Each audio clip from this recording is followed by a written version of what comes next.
Meeting is yours. Call it to My name is Laura Gem, Chair of the Board of Registrars, and I call this meeting to order at 2:08 p.m. Welcome, everybody. In a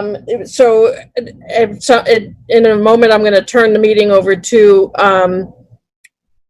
Attorney Ray and Brian from the Town Council Law Firm. So before we do that, I want to make sure that everybody from the board can hear and that we're all set. So Chris, are we good? I hear you. All right, Nancy? Good. Carrie? Yes. Okay. At some point, I'm going to turn it over to Ray and let him explain what we're going to do. Okay. Thank you, Laura.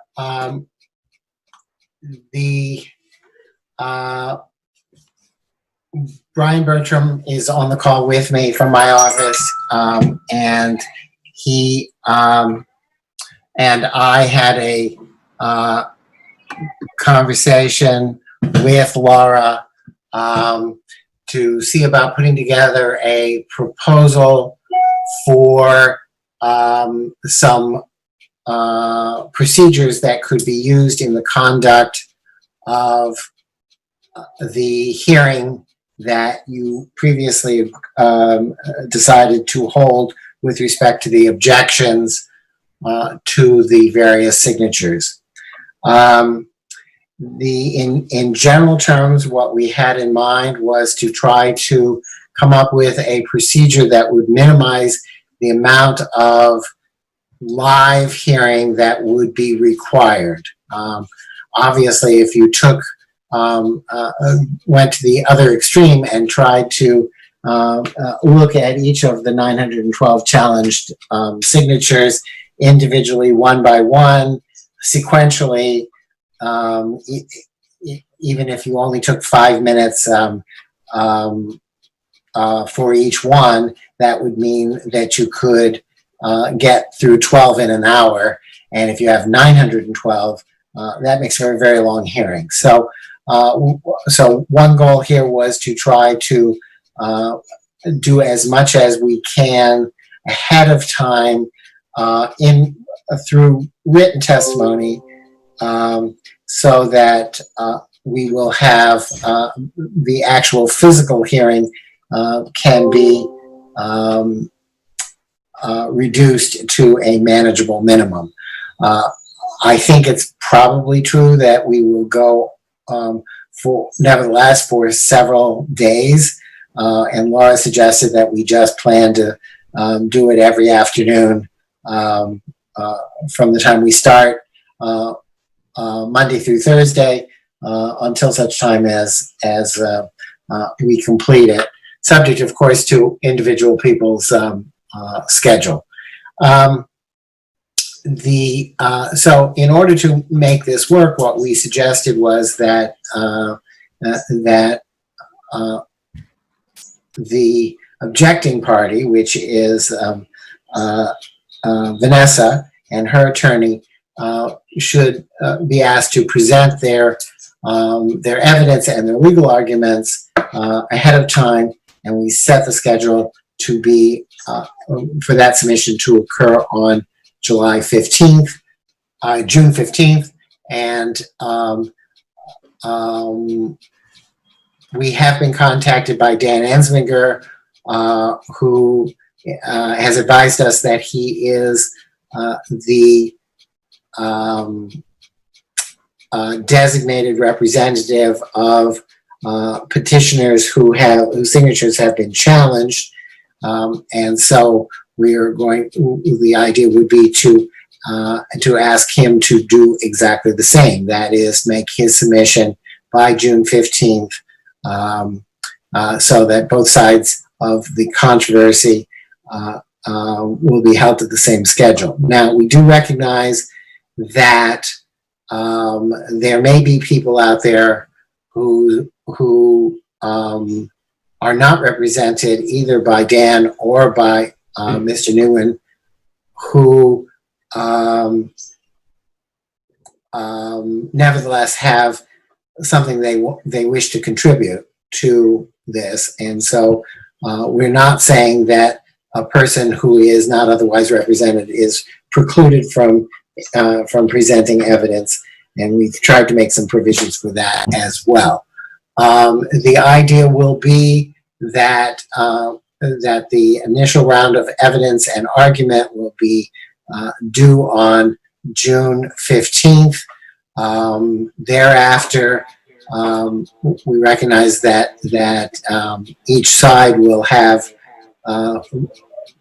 probably some comments on what the opposing side has said, and so we'll do a second round of submissions due on June 22nd, where each side will be allowed to provide additional evidence or additional argument addressing what the other side has said. With that in place, we think that on the 29th, we will be prepared to have board members present questions to witnesses in a organized fashion at a live hearing, which nevertheless will be done virtually, much like this meeting today. If there are people who have given evidence and we know in advance that we're going to want to ask them questions, there'll be an opportunity. We'll do our best to advise them that that's the case and give them an opportunity to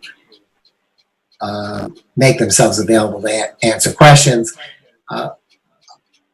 I think if there's somebody who is unable to participate in our hearings at all, beyond submitting something in writing, we will, our suggestion would be that the board consider those circumstances along with the testimony in deciding what weight to assign to the evidence.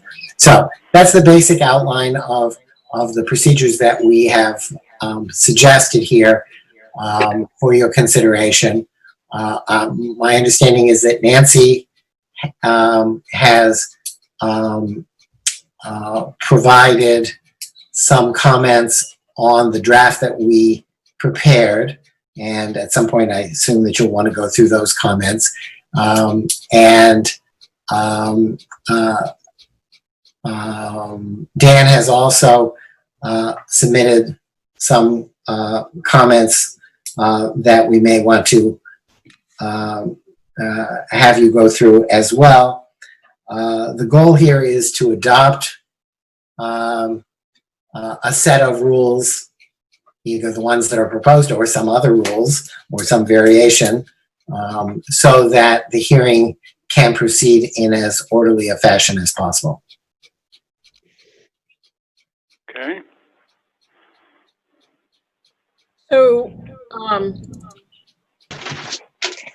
at this point, then, what I'd like to do is to allow the board to discuss the procedures that we have, and maybe go over some of the changes that Nancy has requested.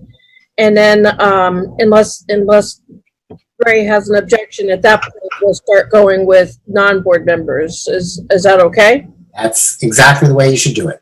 Excellent. Okay, so with the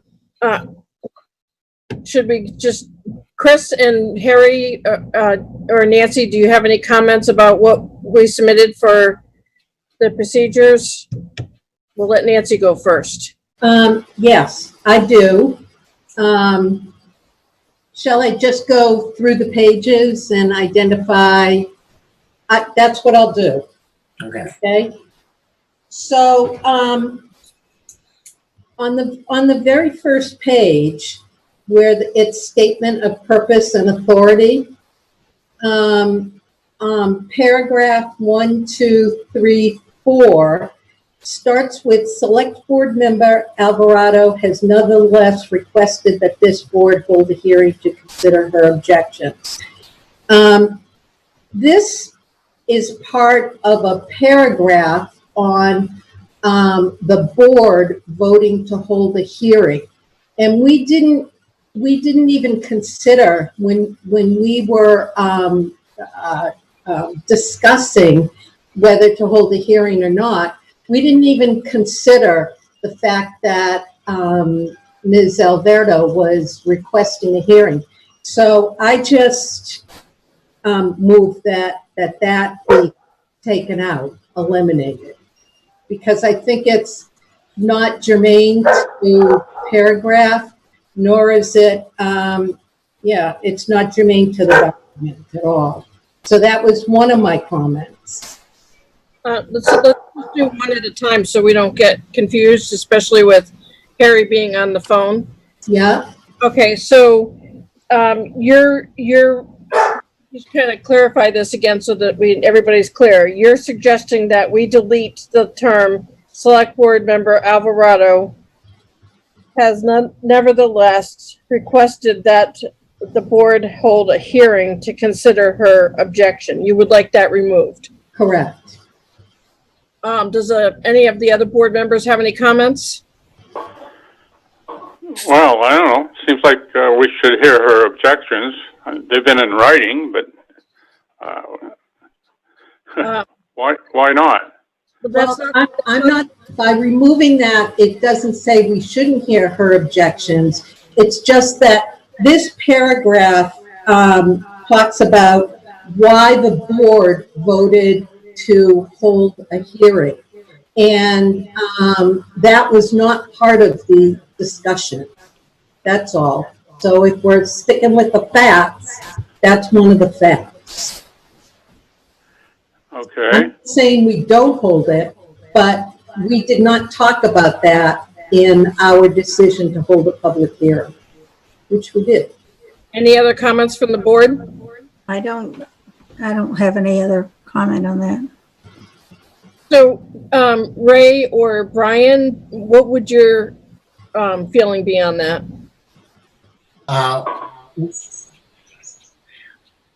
Well, this wasn't intended to be a statement of what the board talked about in making its decision. It's simply intended to be a fact. The fact is that Vanessa, through her lawyer, requested a hearing, and it seems as part of this that we ought to acknowledge that in some place. So if you don't think it properly belongs in this paragraph, then it probably belongs in the second paragraph, where it says what Vanessa in fact filed. So Yeah. we could move it there if that, but it's intended just to be a fact. It's not intended to be. That's what I figured, Ray, but the way that I read it doesn't, you can read it the other way too. Okay, so I would suggest I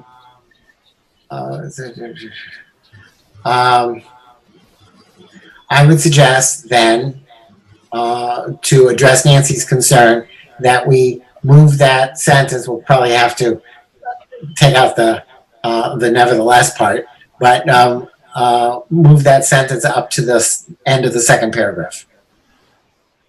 Yes. Okay. Any other comments from the board? I think that suggestion's good. Okay, any comments from the public? Okay, all right, so we'll take a vote on any of the amendments of the rules and procedures document that's been submitted. So let's go ahead. Am I correct on that, Ray? We have to vote on each one of the amendments? You should vote on each one of the amendments, yes. Okay, so, Laura, yep. I'm sorry to interrupt you. You asked for comments from the rest of the people attending the meeting, but everybody's muted. So I can unmute everybody and. Okay, can It's they up to raise you. their hand and let me know? Is there a way that they can let me know without unmuting everybody? Yeah, so folks who are listening, if you go to the reactions button at the bottom of your screen, it gives you an opportunity to do like a thumbs up or a hand clap. And if folks who would like to speak can do that, then we can see if somebody has a comment. Or you could throw something in chat, because I'm monitoring both of those. So not seeing any of that, Laura, vis-a-vis your request for a comment. So I think you can move on, but I just wanted to let you know that everybody's muted except for the town council, yourself, and the board of registrars. Okay. All right. So, Jane, if you could also unmute Brian Bertram. He's unmuted on my end as part of the council team, but he's muted himself. okay. So I will ask again then, just real quick, just in case, is there any public comment? Mr. Holmes has a comment. Okay. Bob, go ahead. Hi, not really a comment. You guys are obviously reading a piece of paper.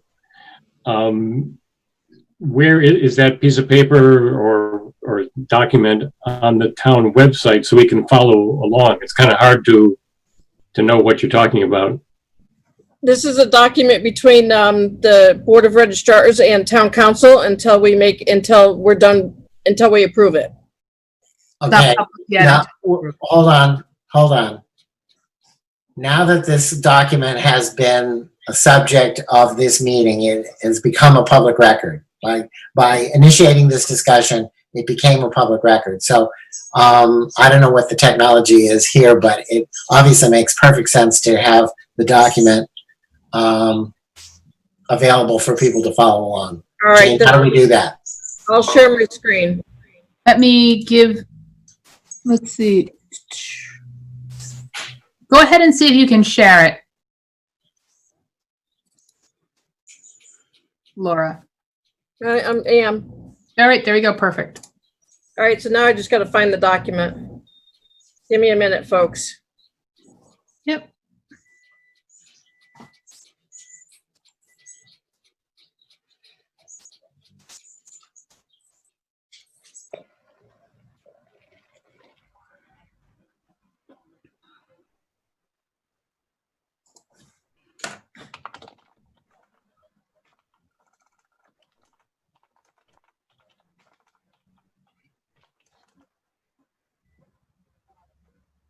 All right. So you see, can everyone see the document?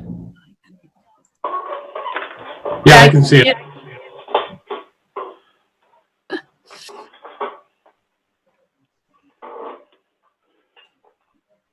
How come I can't see what's on there? Either. Go back and look at your screen. Oh, that's funny. All right. So the paragraph that we're talking about in question, the text that was just talked about is right here. Okay, so can I get the board? Okay, so can I get the board? So now I have a major delay. Hello? What? Hello. Don't lose us. I can hear everybody. Jane, can you hear me? I got you. Yep. Okay. All right, so I'm going to do a roll call vote for this amendment. Either you are for or against the amendment. Chris?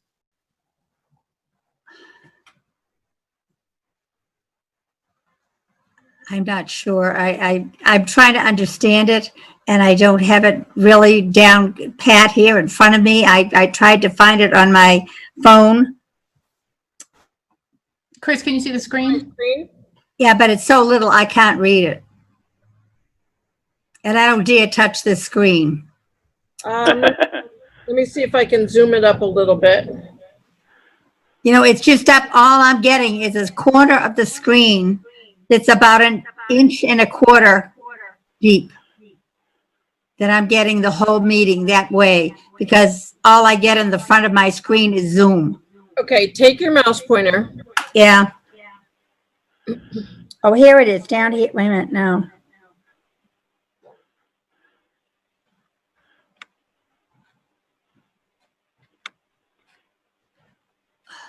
Shoot. Now, like, the mouse isn't even moving, but there he is. Where do I put him?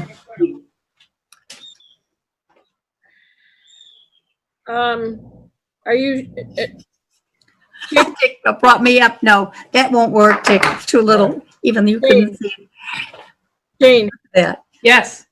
could she possibly be sharing? No, right? Can it be what? Hold on, Chris. I have her. She's not sharing anything. What do you mean, sharing anything? I have nothing to share. All right, so take the mouse pointer.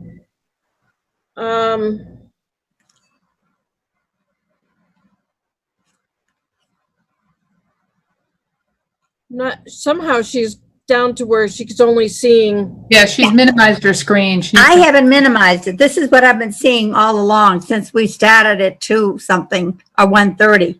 I think you've been minimized then. I don't know how to change it. Move your mouse, Yeah. and at the very top of the screen, do you see it on the left-hand side? Do you see an X? Yeah. I'm sorry, it's on the right-hand side. Do you see an I X? see an X on, oh yeah, okay. Do you see a box window in the middle? I see the little squares, 2 little squares, one in the Okay. back of another. Click on that. It says restore down. All right. Is there should be 3 buttons. When you point to it, one of them should say maximize. No, wait a minute. All I see now that Zoom has gotten a little smaller, but it's gone to the right. And I have an X, a square, and a line. Click on the square. Yeah. Whoops. Oh, maximize. Hold on. Okay. No, I'm back to where I started. Click on it again. Nothing. I should have just used my iPad. So you can't see the text at all? No, How about if I make it bigger? just making it smaller. Yeah, I see that. It's so blurry that. Oh, this is. Laura, perhaps if you just review it verbally, and Chris, everybody else. Yeah, why don't you just Chris repeat? has the Wait a document. minute, I wonder if that's somebody that's trying to help me here.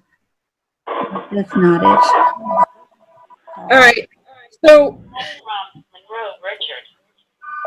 Oh, I'm not. I just muted Chris just for a moment. I don't know how we're going to do this. I printed it out so I could see it. Let Chris know she muted herself, but I've unmuted her. Chris, you need to unmute yourself. Chris, you are muted. We cannot hear you. Chris, you are muted. We cannot hear you. She might be taking that call. No. Yes, you are. Go to the bottom left-hand side of the screen and click on unmute.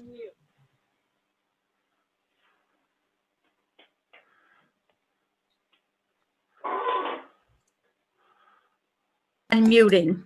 There we go. Now what have I got? Now I've got something up here that I don't want.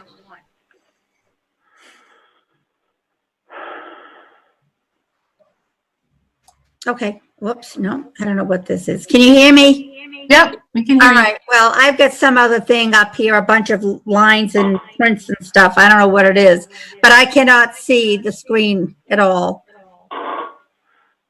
All I see is a little square that's about 1.25 inches deep, and that's all I've been seeing of you people since I've been on here. Do you have the document that was emailed to you? Can you print No, it? no, I don't have it. Can you print it? How can I print it if I don't have it? Can you go on your iPad and pull it up in your mail. Oh, okay, hold on. You sent it to my email? Yes. Okay.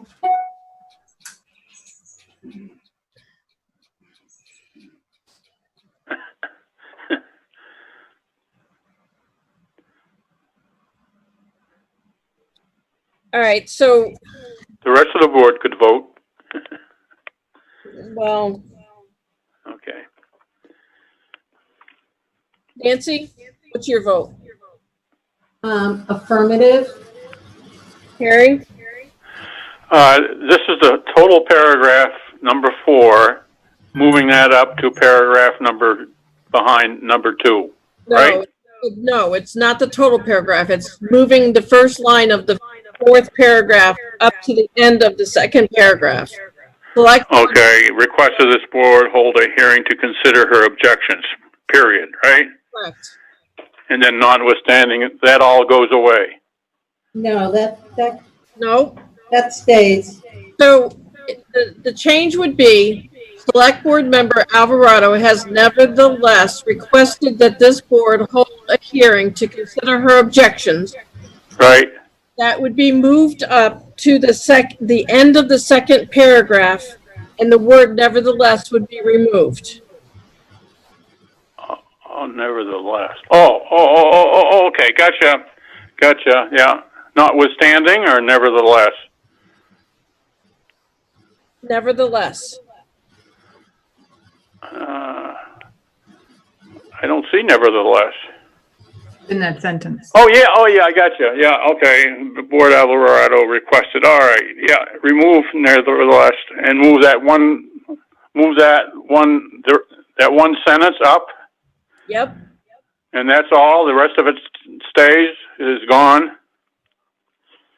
The rest of the paragraph stays where it is. Oh, okay. Just delete the word nevertheless and move up at the end of the other paragraph. Yep. Oh, I what are we vote- voting on for? Excuse me. The beginning of the 4th paragraph. But Laura, the last thing I have on my email was sent at 1:37 today. Okay. So I have not been able to receive your, Ray sent you an email on Tuesday. Yeah.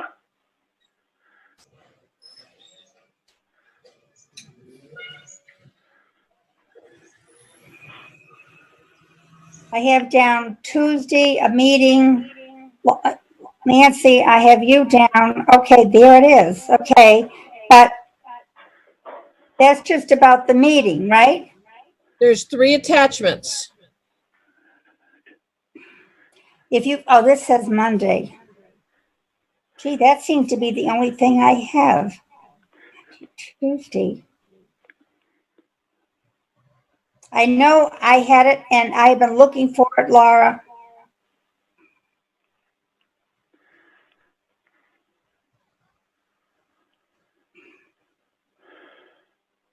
Oh, I am so sorry. This is just nothing's working on this today. I've been trying to get in and I can't. You can't get into your email? I'm into my email. I cannot pull up that Tuesday meeting that you sent me with the 3 attachments. And I don't know why I'm not receiving email now, since we had a problem with our phones and the whole thing all since yesterday. So I don't know whether it screwed up the internet or what. But we haven't had able to use our other phones since yesterday.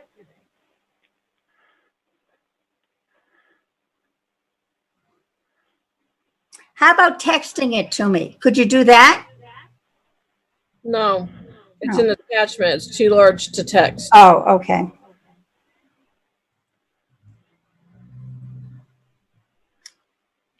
So if it gets re-emailed to you, do you think you would get it? Try it. I thought you said you were emailing it. Try it, but I haven't seemed to get any mail since 1:37 today, and it's now, 20 of 3. We could try it if you would.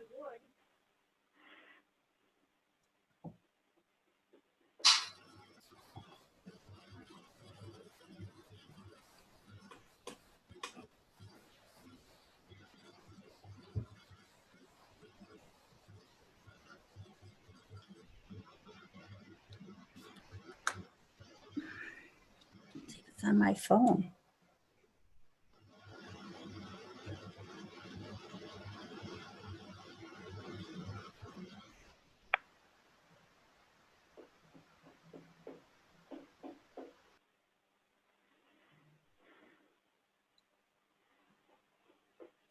Okay, here's one.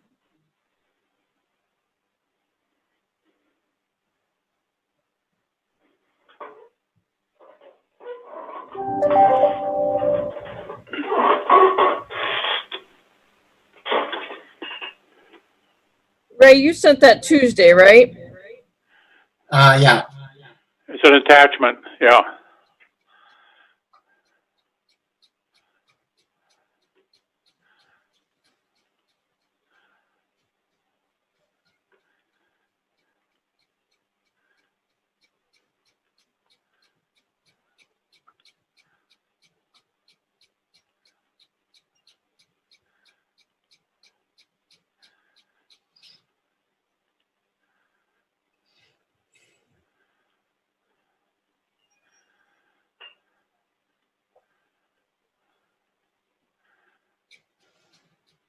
Okay, I'm gonna forward this to you, Chris. Okay. My phone email seems to be more up to date than my iPad.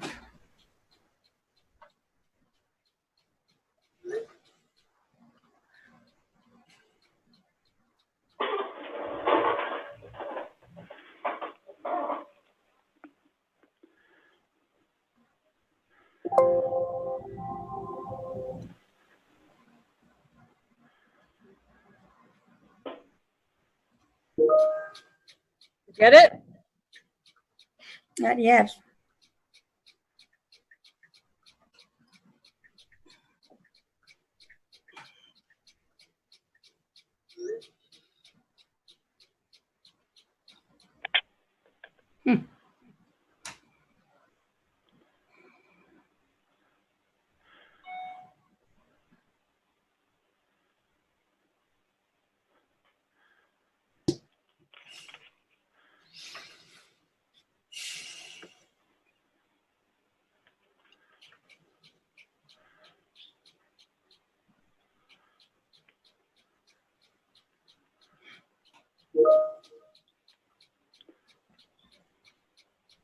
Nothing yet.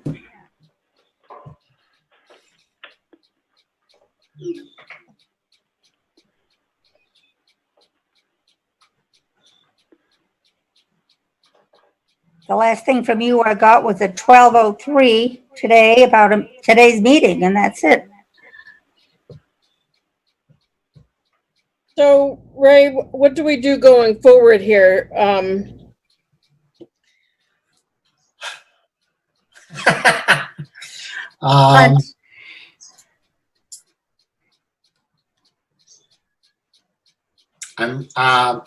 a little bit at a loss as to what I could recommend.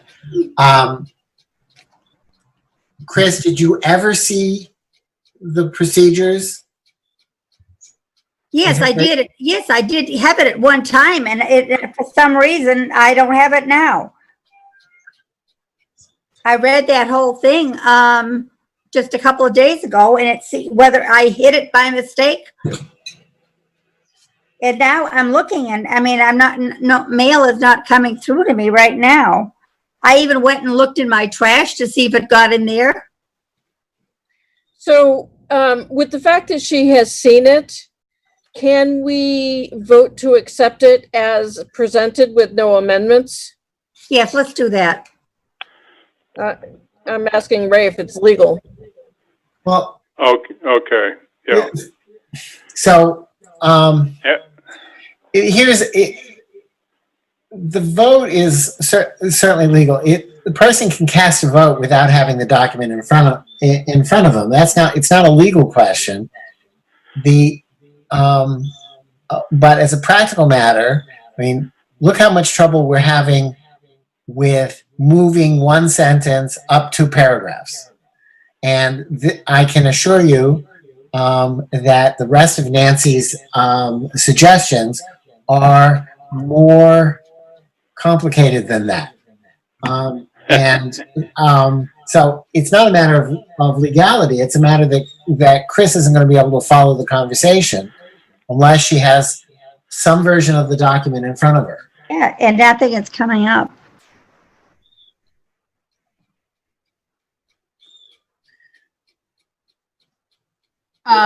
Laura, may I make a suggestion? Sure. It's possible that Chris's bandwidth is maximized, so she may want to drop off the call, see if she can get it and come back on. That might help. Well, maybe. Difficulties aside. I have to have the number to call in for the Zoom number, and also the password was, Hold on, Chris, hold on. okay, I'll do it on my iPad. How fast can we get her a copy? Like a paper copy? Yeah. I have no idea. I'm at home. I can't understand this. So, Chris, you're looking for an email that was sent by me on Yeah. Tuesday night, May 26th at 11:42 p.m. Okay, I'm on Tuesday, right here now. I'm back to Tuesday. Yeah, And I've gone through this and there's nothing here that I From can see from you, and I can't understand. Just for the heck of it, look in your deleted. Would that be trash? Yes.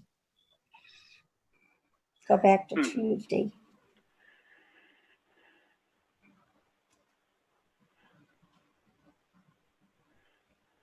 Tuesday, now here's Tuesdays.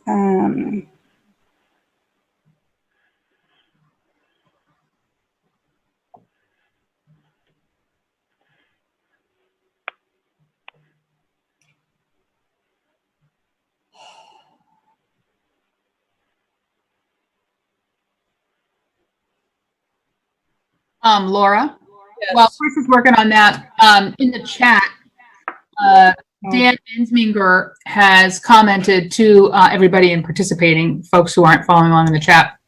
Would not the group benefit from having the board, town council, and the hearing participants in a single socially distanced indoor venue with a projector screen? And can this be done under the 25% occupancy rule in one of the town or school buildings? What I would say that right now is that's not possible, as the buildings are not open to the public. Correct, at the moment. So, but yes, Dan, I am monitoring the chat and the participants. We appreciate everybody bearing along with I'm us. so sorry, folks, for all this. One of the options that we can do is, can we recess this meeting for 15, 20 minutes? And I can have a staff member drop her off a paper copy? okay. Yeah, I'll keep the meeting open, and so folks can just, stay where they are, and they'll be muted and so forth, and we can pause, we can recess the meeting, but I'll leave it open, so nobody Greg, has. is that okay? That's perfectly fine. All right, give me, Okay. I If just you gotta vote to recess the meeting, then I'll mute everybody. Does Nancy Graham live fairly close to you? Yes, she does. All right, I'm sending her a copy. Is that okay, Ray? Yep. All right, 2 seconds.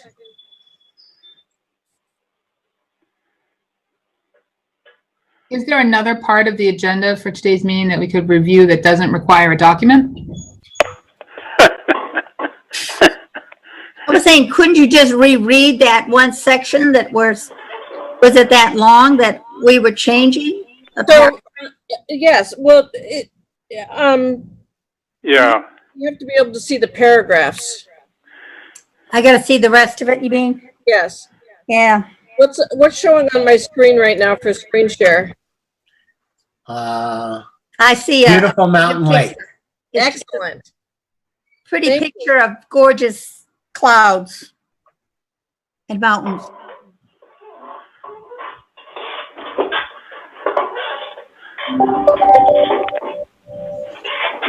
Laura, point of order, do you need to go into your vote before you go into recess? No. I'm sorry, I didn't understand the question. Do Yeah. we have, You you have to, go to recess. she can just call a recess. She doesn't need a vote for that. Okay, it's just so that RCTV knows whether or not to kind of put up a screen or not. So it's a queuing issue. That's all. That's fine. Okay. So if we're officially in recess, that's all I want to make sure. Yep.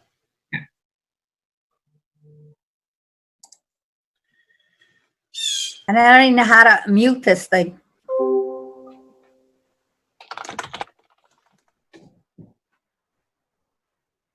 I'm going to mute everybody. Laura, do you want to turn off screen sharing? No. All right. I don't know.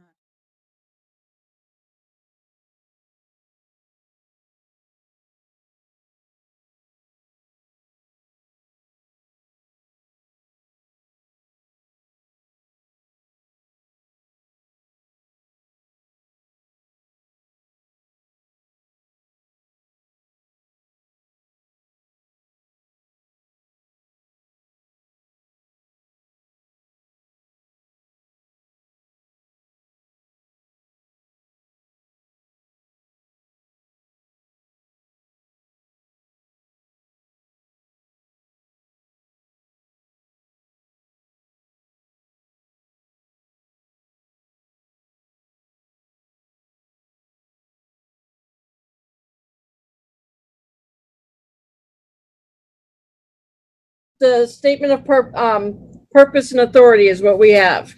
The fourth paragraph.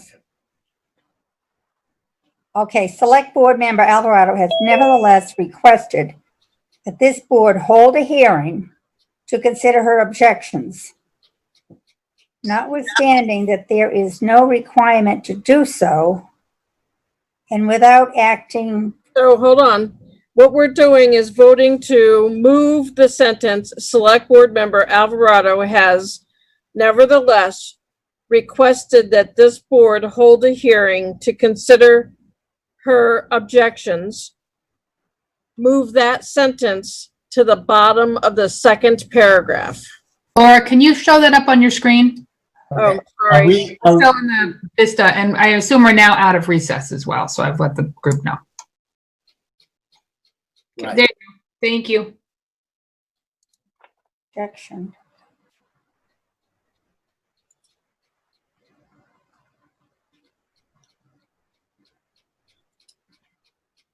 Okay, I don't see a problem with that. Nevertheless, coming out. All right, so I'm putting Chris down as yes. Harry, what was your vote? Well, you're just moving that one sentence, less the word nevertheless, up to the second paragraph at the end, right? That's it? yes. I'm affirmative. Okay. All right, on to the next one. Nancy, you're up. In the next section, under procedures, section 1, general procedures, section A. So it's 1A. Okay. Vanessa Alvarado. Yes. This seems to be a paragraph for definitions. And as I was reading the document, I would find it helpful if we had a definition for witness, non-testimonial evidence, and authorized representative. Because those were also included throughout the document, but I didn't know who they were or what it was. Any comments from the board? No, I'm trying to, I don't understand. I don't understand what she doesn't, she's trying, what about witnesses? I don't know what she means by witnesses. On page 2, In the document, it uses the word witness. What does that mean? Shall be. I don't know. Laura, can I you? don't see the word I witness. see the witness. Is this on All A? the way through the document. It's not in that paragraph. She's suggesting that it be a definition of witness be added to this paragraph. And Okay. non-testimonial evidence, as well as authorized representative. Those are words used in the remainder of the document, And as I read the document, I didn't know what those words meant. Okay, So it would Yeah. be helpful for me to have a definition of what those words are. Okay, can we go back? I'm looking for the word witness, so I don't see it. It's in, it's not there, It's not there. Well, what do we, but you, it's throughout the document. general procedures, A, Chris, yes, I'm looking for a definition. That paragraph A is a list of words with a definition next to it. And I'm looking for to be added a definition for authorized representative, what is non-testimonial evidence, and what is a witness. So I would like those 3 words with the definition added to section 1A. Is that clearer? Witness, what was the second two? Non-testimonial evidence Okay, and authorized representative. okay. that is the definition that you want added for witness. What? it's just more confusing to me. I don't know why we have to add something else. I don't know. I think it's perfectly clear in there the way it is. Ray, do you have any input?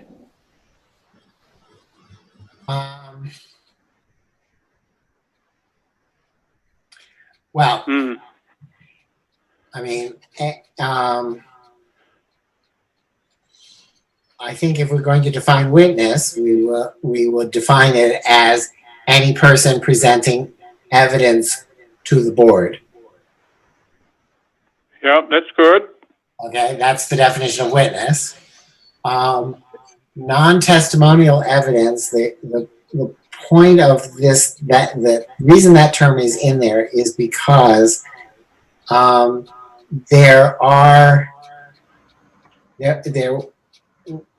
there may be, I guess there already is in the basic documents, there is stuff that is evidence that nobody has sworn to.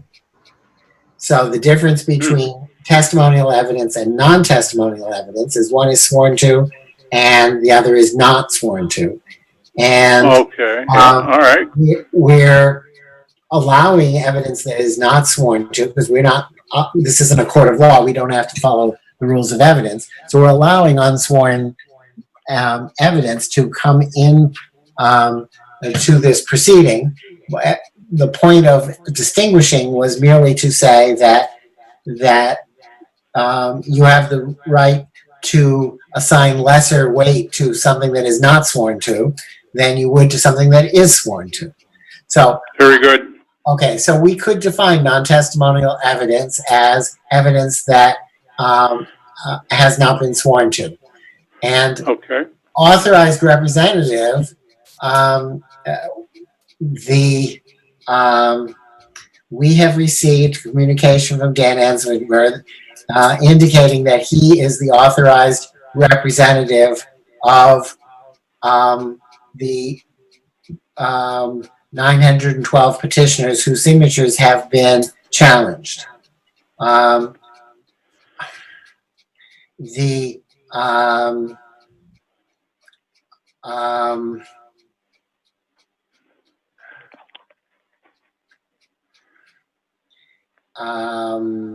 So the word authorized representative in this case refers to Dan Ensminger.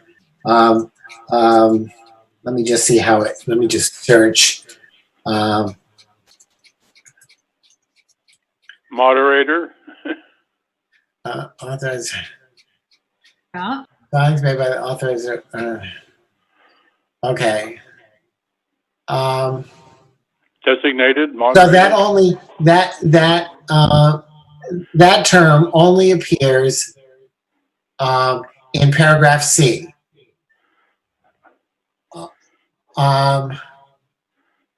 Okay, yeah, yeah. So, So we would just add Dan's name to that in section 1A. That's who authorized representative is referring to, Oh, that's who you're referring to, okay. correct? so we could put in here a sentence that says that we have received a communication from Dan Ensminger indicating that he is the authorized representative, and he,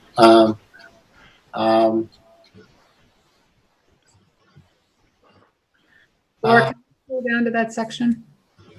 Ray, I believe the term is used a little more loosely in paragraph C. Yeah, I was just refers to saying. any attorney or authorized representative. okay, so let's leave the definition as Dan, authorized, add something that says Dan Ensminger says he's an authorized representative. And then in C, we would change what each of the three references to authorized representative, we would say attorney or authorized representative. Does that work for you, Brian? Yeah. Yeah. That's fine. Okay. Good. So Nancy has suggested that we write an additional, 3 additional definitions into A, which we can do. And in C, we will add in each of the places where it says authorized representative, we change that to attorney or authorized representative. Okay? Sounds good. Okay, so any more comments from the board? I like that. Now, the three definitions are going to be attached to number A. Yes. Right. Okay. Any comment from the public? As a reminder to the public, you can use your reactions or the chat to indicate if you have a comment. You see anything, Jane? No, nobody's put anything into chat or comment. Dan Ensminger has made a few comments into chat vis-a-vis meeting in town hall. But relative to this measure that you're talking about right now, no. No. Okay. With no more further comments, we're going to take a vote on this amendment to add the 3 definitions in paragraph A and change paragraph C to attorney and or authorized Representative? representative. All right, Chris, Yes. Nancy, Yes. Harry. Yes. Okay. Nancy, you're up. Okay, in the next paragraph 1B, I would like to add, these are, the paragraph identifies who the materials, papers or materials required to be submitted to the board shall be emailed to, and then it lists the town clerk, the town council, Dan Ensminger, and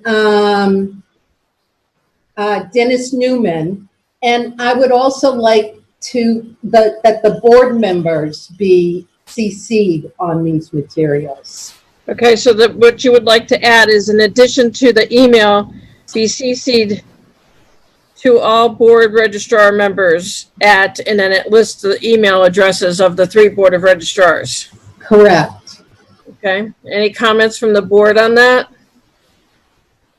Which one is that? Under C? Under B. 1B. Oh, B. Okay. Yeah. Mailed, yes. Okay. I agree. Yeah, that's all right. Okay, so the only thing I would suggest is that we should say, shall be emailed to, instead of saying to the town clerk at, we should say, shall be emailed to all board members at, and put all 4 of the emails there. So rather than to subjugate the other board members to a CC at the end of the paragraph. can I make a comment? Sure. So, rather than putting the personal email addresses of the Board of Registrars in a public document, Right. can we just add that the town clerk shall forward the documents to the Board of Registrars? Nancy, do you have an objection to that? I like it. All right with me. I guess so. So as you receive them, you would immediately email them to us. Sure. Forward. Okay, Is that okay, Ray? yeah. Certainly fine. All of them, so it's papers or other materials required to be submitted. So all those would then be, that are submitted to you, would simply be sent to us as you receive them. Correct. Okay. Laura, just for the sake of clarity, we've had a request that when you call the vote, if you can just announce it as 3-0, so that folks know what the vote result is. Sure. 2-1, whatever it might be. Okay, thank you. Any other comment from the board? Not on this. Any comment from the public? I'm not seeing any hands or comments in chat. Okay, we're gonna, seeing none, we'll take a vote. Chris, actually, let's pick on somebody else being first. Harry? Harry? Affirmative. Chris? Yes. Nancy? Yes. All right, being 3-0.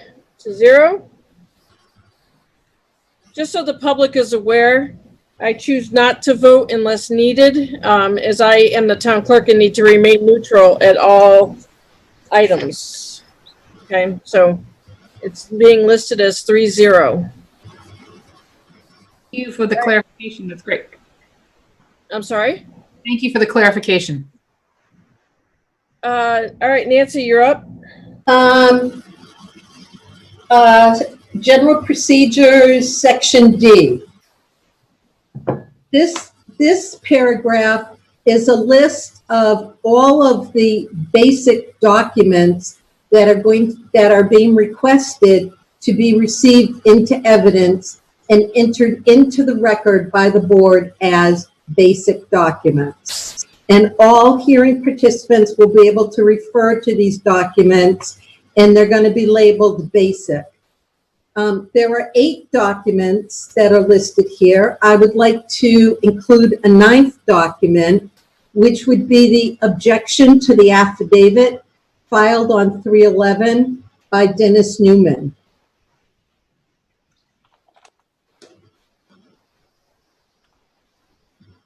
So that would be basic in 9. Correct.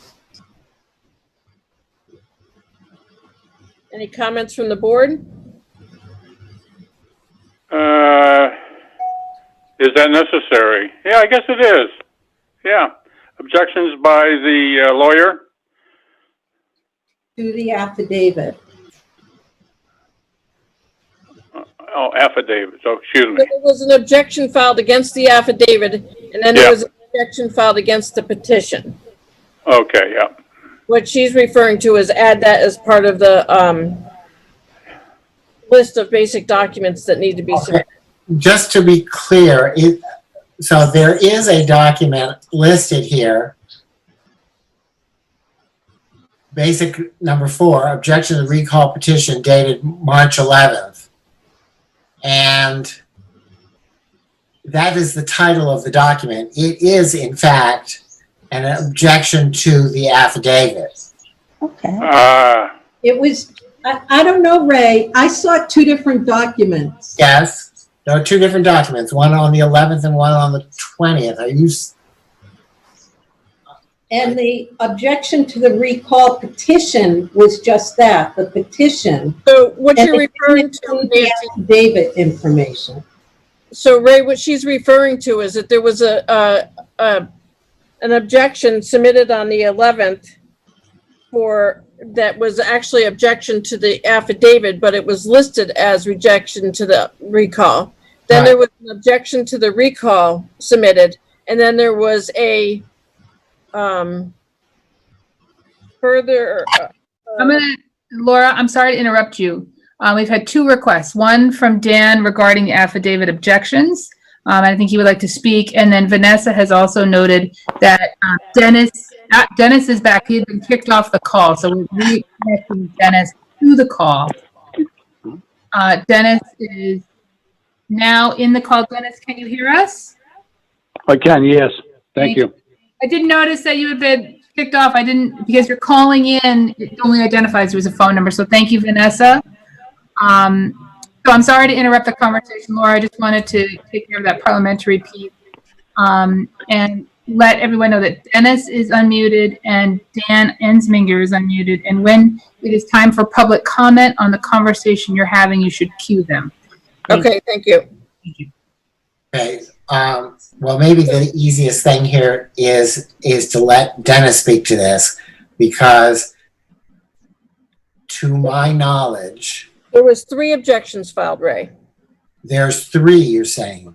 Correct. Okay. There are, Laura's, Ms. Jem is correct. There are 3, but one was it's the same one.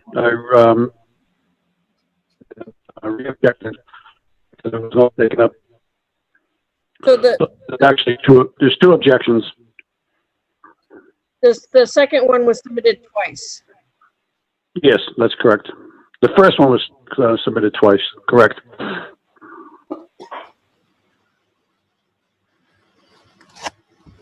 Good. All right. Go ahead, Dan. Point of order. Thank you, Madam Chair. Are you going to take amendments from the public section by section? Because after all board members have spoken, because I have a couple to suggest for here. I just want to know when that's going to be handled. I want to get through the board amendments Fine. first, and then we'll deal with the Okay. public. Okay? Yeah, I don't have any concern about the affidavit. I think you've covered it in the one document you cited, Basic 4, I think it is. Okay. So we're going to withdraw that? Oh, okay. So that's included in Basic 4? Yeah, my records suggest that's true, yes. Yes. Okay.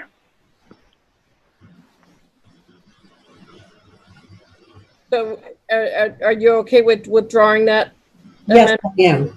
Okay. Moving on. Go ahead and go with the next one. I'm sorry. What just happened? I missed that. I'm sorry.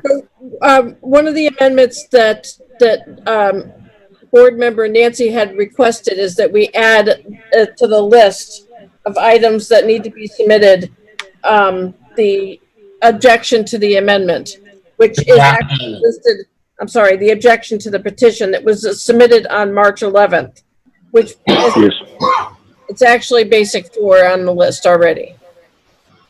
Got it. Okay? It's included. Thank you. All right. Go ahead, Nancy, with the next one.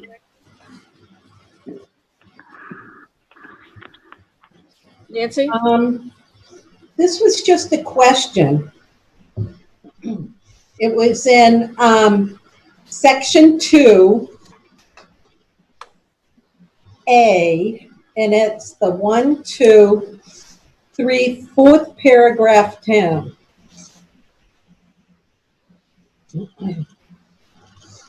And it says witnesses may be questioned by the board concerning their evidence either in writing prior to the hearing or during the hearing. And I was just wondering how that worked prior to the hearing. And then the next sentence reads, participants will not have a right to question witnesses, but may request permission to question any particular witness. Oh, never mind. The fact that I read that out loud, I think I just answered my own question. Sorry. So we're good? Yeah, but the first one, I don't understand. How can we question the witnesses prior to the hearing? Well, let me see if I can respond. And I don't know that this is something that we're going to do. That's why it says may. But let's say that written testimony comes in on the 15th. And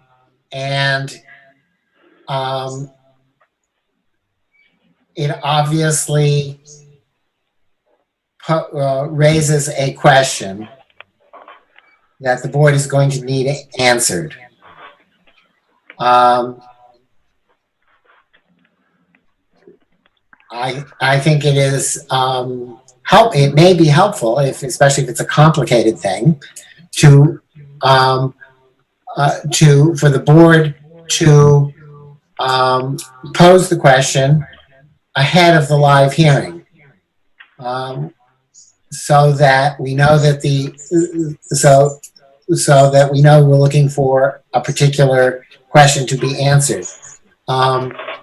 The difficulty with a hearing that's going on for multiple days is that it might not be that easy to match up when we want to ask the question to when the person who's capable of answering it is actually present or virtually present.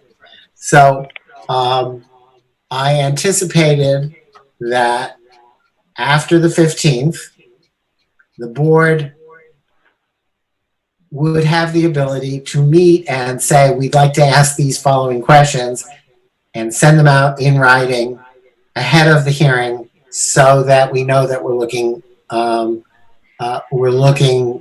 to get these things answered. If it turns out that this is a process that's not needed, then we don't do it. But that's why it says maybe question. Yeah. So if I'm hearing you correctly, it means that if information comes in, say on the 15th, and it's incomplete, and it raises a question by the board, then the board, with this language, could go back and question the person that submitted that information. That's basically correct, although I don't think it necessarily means that the information is incomplete. It might mean that witness A said X and witness B said Y, and we want to pose a question to witness A and B. Please explain why your statements are inconsistent. Wouldn't that necessarily making this stuff up, because obviously we haven't seen any evidence yet. I mean, wouldn't that happen when the information comes in on the 22nd, so that the petitioners or the objecting the party would ask those questions, and the board wouldn't be asking those questions, but the objecting party or the petitioners would be asking that question. Like, okay, so yes, possibly. The purpose of this language here is to leave open the possibility that should the board decide that it wants additional information or clarification, it doesn't have to wait to the hearing to pose the question. It can pose the question ahead of time if the board thinks that that's going to be helpful. Excuse me, can I just interrupt here? I don't know what it just seems like this is just making it so much more confusing. Isn't it all about whether the signature, the person signed the signature or not? I mean, we sound like you're going to interrogate this person and like, do you really live at this house? Did you really sign this in person? I mean, I just, either they did or they didn't. And I find that all this time and it's just so wasted on this. Huh. I think we're making a mountain out of a molehill. The person signed it or he didn't sign it. Okay, I have one more question for Ray. So how would that be determined? Whether the board was going to question someone prior to the hearing? Would we all? You would have to hold, you'd have to schedule a meeting, and you would have to decide to do it at that time, at the hearing, at the meeting. So a meeting would be scheduled, Right. and the board has to vote. Right. Oh, okay.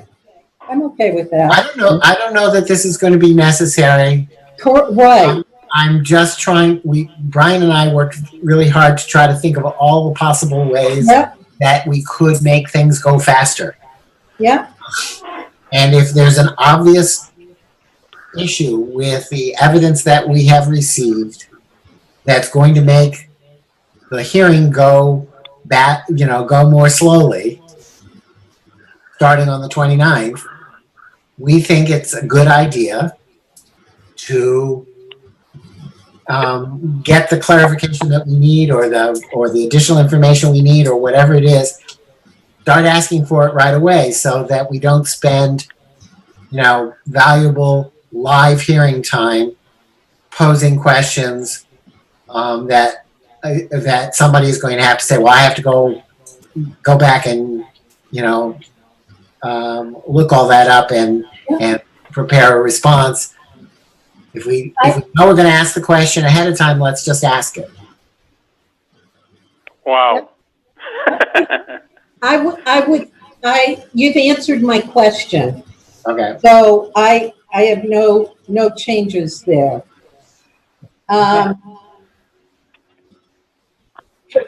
This one, the next paragraph down.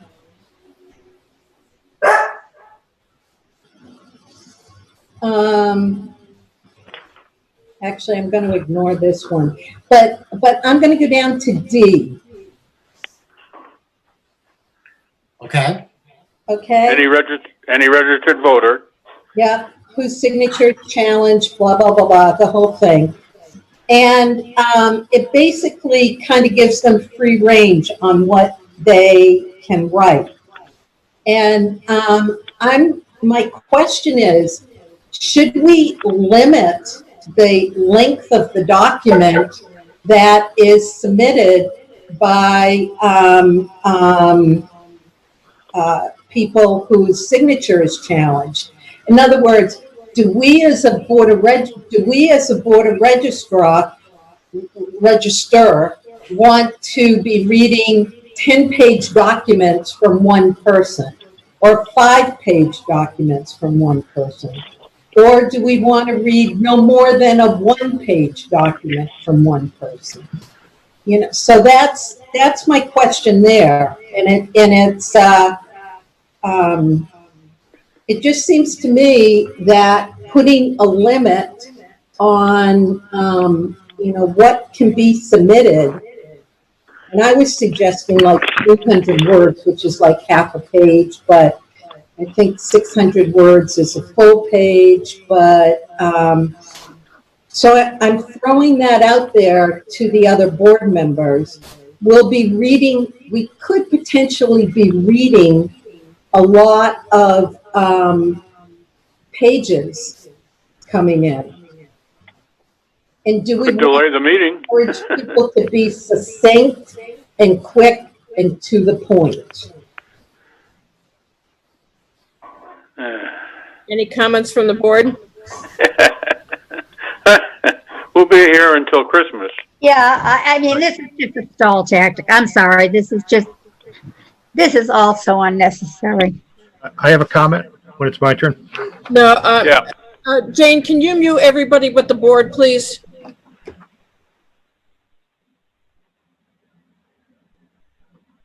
All right, so Any comments from the board? Me, I've made my comments.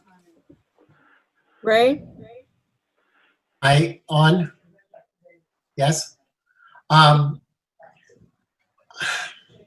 You're on, Ray. Boy, I'd be concerned, I don't know. I guess I think it's a greater concern to set some kind of an arbitrary page limit if a person has something that needs to be said, and it's not possible to say it in half a page or a page. Nancy, would it address your concern if we added something that said the board requests that any such comments be limited to X number of words, if at all possible, or unless brevity. yeah. So in other words, instead of making it a cutoff, it forces you not to consider something that is highly relevant but too long. Would it be acceptable simply to say that the board requests that people restrict the length of comments to whatever 600 words whenever possible? Okay, that makes sense. I just didn't want to see us reading, because someone could go on and on and on why they're, why they were having a problem. So, or what their issue was. So I can live with that, Ray. Okay. So, representative by particular council regarding. We do have comments from the public, just so folks know. Okay. So, at the end of that paragraph, we would add a sentence that said, the board requests that any such admission be limited to 600 words or less, if possible. Yeah. Okay. Sounds good. I think that sounds good. All right, any further comment from the board? All right, comment from the public. I know Dan would like to make a comment. Yeah, we have a comment from Dan first and then also from Dennis. Dan, you should be. Thank you, Madam Chair. Incidentally, I did send the board, after the hearing was open tonight, an email that has other suggestions just for your reference. One of the specific ones was that the town provide an easy electronic means of complying with the requirements of the section on testimonial evidence in some sort of a website fill-in, such as an online form. You could, word limit that form, and I think that would address some of the concerns I'm hearing here. It would collect all the important information, email address, phone number, everything you need to know, and make it easy for the voters to respond. So I think that solves a number of issues. Good suggestion. That is a good suggestion.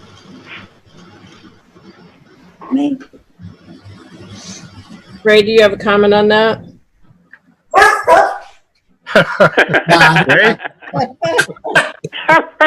I don't like that suggestion, and here's why. The board here is the tribunal. And that means you're the decision maker. Right. And I'm uncomfortable with the board taking on any role that looks like we are facilitating either side of this controversy. And I'm very worried about the board adopting some kind of an form affidavit to make it to facilitate evidence being presented on one side as opposed to another side. We've got to stay as neutral and make sure that we are we are not perceived as helping one side or another. Now, that said, if Dan wants to create such a form and circulate it, I think that there's nothing wrong with that, and the form could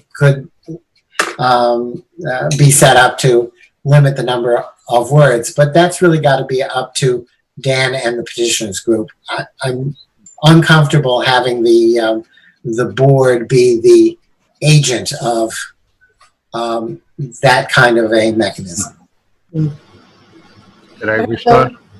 So Ray, you're saying that if that were the only way that people could respond, we might limit the response because maybe they wouldn't know about it, or they wouldn't be able to have access to the online form. Is that kind of what I'm hearing you say?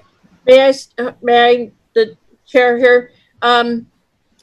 So what's being said is that it's up to the objector and the petitioner side to submit the evidence to the board. It is, if evidence needs to come from the voters, then that needs to be submitted through either Dan or Dennis, not directly to the board. The town cannot be providing resources that appears that we are on one side or another. Okay. Right, Okay. Yeah. Dan, Well, go ahead. If we can collect that information electronically and find a way to transmit it so the board can see it, that would be acceptable.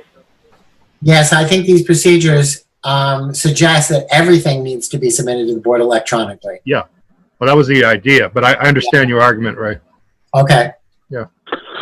This is Dennis. I'm going to reserve comment. I'm calling in from a cell phone, so I have not seen the document. I haven't seen Dan's comments on it, but once I have a chance to review it in the next 24 hours, I will send any comments that I have at that time. But thank you for putting that out, and I may have some other suggestions for just procedural things that might help expedite the hearings. Thank you, Dennis. okay. Okay, so does the board, I just have written submission. So does this want to say electronic submission? Did I hear you say, Ray, that we were looking for all this to be submitted electronically? Or will we submit written? Will we accept written submissions?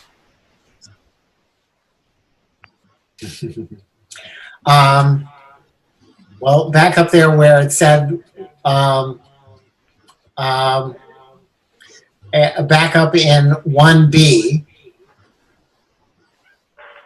remember it says papers or other materials required to be submitted to the board pursuant to these provisions shall be emailed.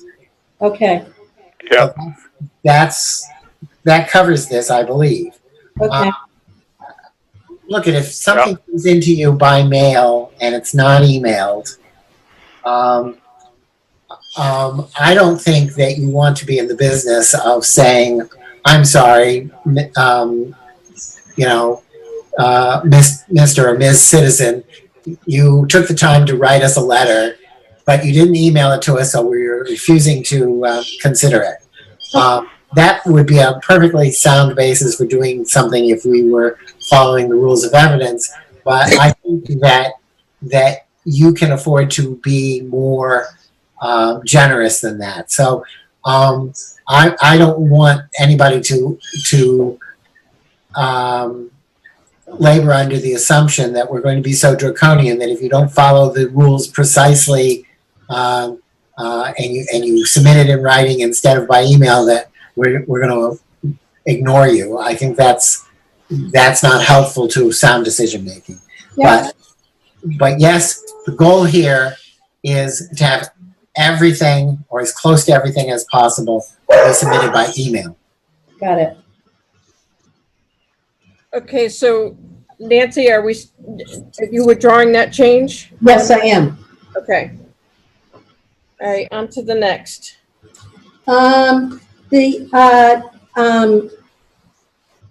Next was in section F.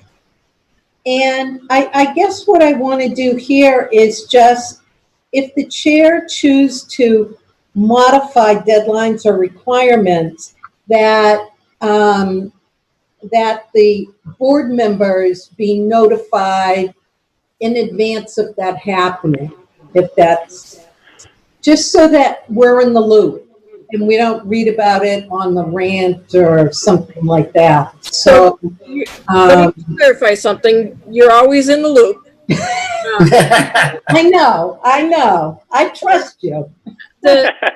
Once the board votes dates or times for a hearing, that cannot be changed without the board making another vote. So the chair has no right to make any changes that the board has voted on. That makes sense?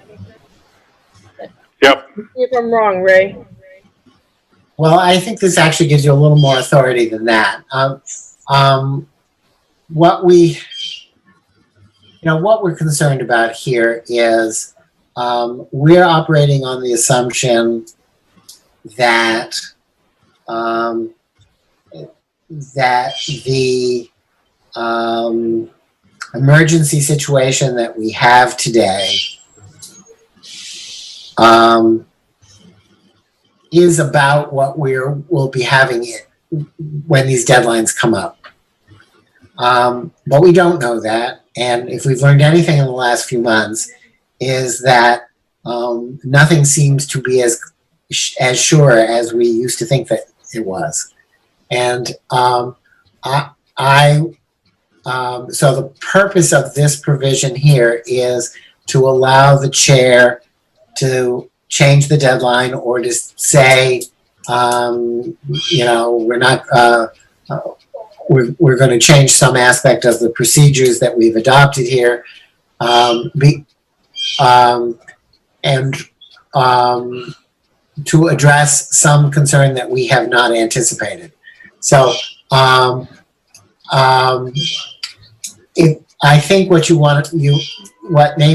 needed here is to add at the end of this sentence, as the chair deems necessary or appropriate to address an unforeseen circumstance. And that limits you to change a deadline because something comes up that we had not anticipated, or to otherwise change the requirements, but only to address things that we have not otherwise anticipated. Then regular changes can happen by the board. Okay. That does clarify it. Thank you. Because So we'll just add the words to address unforeseen circumstances. Yeah. At the end of that sentence. And Laura, I know you keep us informed of everything.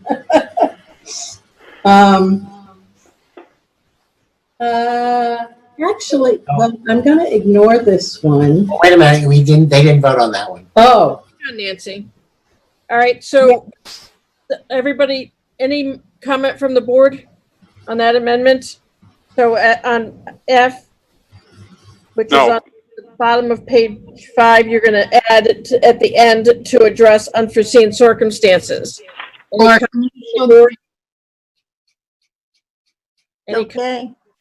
Go ahead. Chris, did you have a comment? Any comment from the public? Laura, I'm just going to ask if you can scroll to that section of the document on your screen. So the bottom of page 5, I guess. No one's pinged in. I haven't heard anybody. Mr. Newman, do you have any comments vis-a-vis this amendment? I do not. Thank you. I know you're on cell phone, so you can't raise your hand virtually. So I'm trying to. Thank you. Okay, seeing none, we'll take a vote. Chris? Affirmative. Harry? Yep. And Nancy? Affirmative. Okay, so that's 3-0. All right, Nancy, the next one. I just have one more, and it has to do on the very last page with G. And basically, it says, these procedures are not intended and shall not be construed to create any legal entitlement, any form of hearing or other process related to the board's March 19th certification. And so I guess my question is, and I don't know if this question fits here, and if it doesn't, you can tell me that it doesn't. But what are we supposed to be doing at this hearing? And what kinds of recommendations, do we make recommendations? Do we make decisions? Do we defer? You know, what if we're not, if the certification isn't under review, then what does the Board of Registrars do? Register. I keep calling it registrar. Okay, so you are being asked in this proceeding to consider a number of objections that have been raised on behalf of Vanessa. And to do that, you're going to be taking in a whole lot of evidence, and you're going to be taking in some legal arguments. At the end of that process, you will decide whether each one of the objections has merit, and if so, what impact it has on the number of signatures that have been certified. And then, based on that, you'll make a decision about the ultimate question here, which is, have enough signatures been properly certified to justify holding a recall election? So that's the decision that you're making. This paragraph here is intended by the lawyers to make sure it is clear to all that you are holding a hearing, you've agreed to hold a hearing, you have discretion to hold a hearing, but you are not conceding that you have any legal obligation to hold a hearing. And the fact that you have adopted these procedures does not change your position that you are holding this hearing in the exercise of your discretion, as opposed to because you are legally mandated to do so. Okay. All right, that clarifies that for me. Okay. Because I needed to know what are, anyways, that's good. Thank you, Ray. You're very welcome. And that's it. Wow. Okay, so any other amendments from the board? Any other what? Any amendments from the board? Oh. Do you have any amendments that you would like to be considered to the original document that was submitted? I believe Nancy did a lot of due diligence. I never did anything like that. So I'm happy with what's happened. Do you have any? I have none. Chris? None. No. The very last page, we're going to do this consecutive days. Yeah, that's going to be a dilly. I thought about it. I guess we just bite the bullet and do it day after day, the end of June. Yeah, to be clear, that is intended to mean days when town hall is open. So open for business. So that just means Monday through Thursday. We don't transact town business on Fridays, and obviously we don't on weekends either. So, Okay.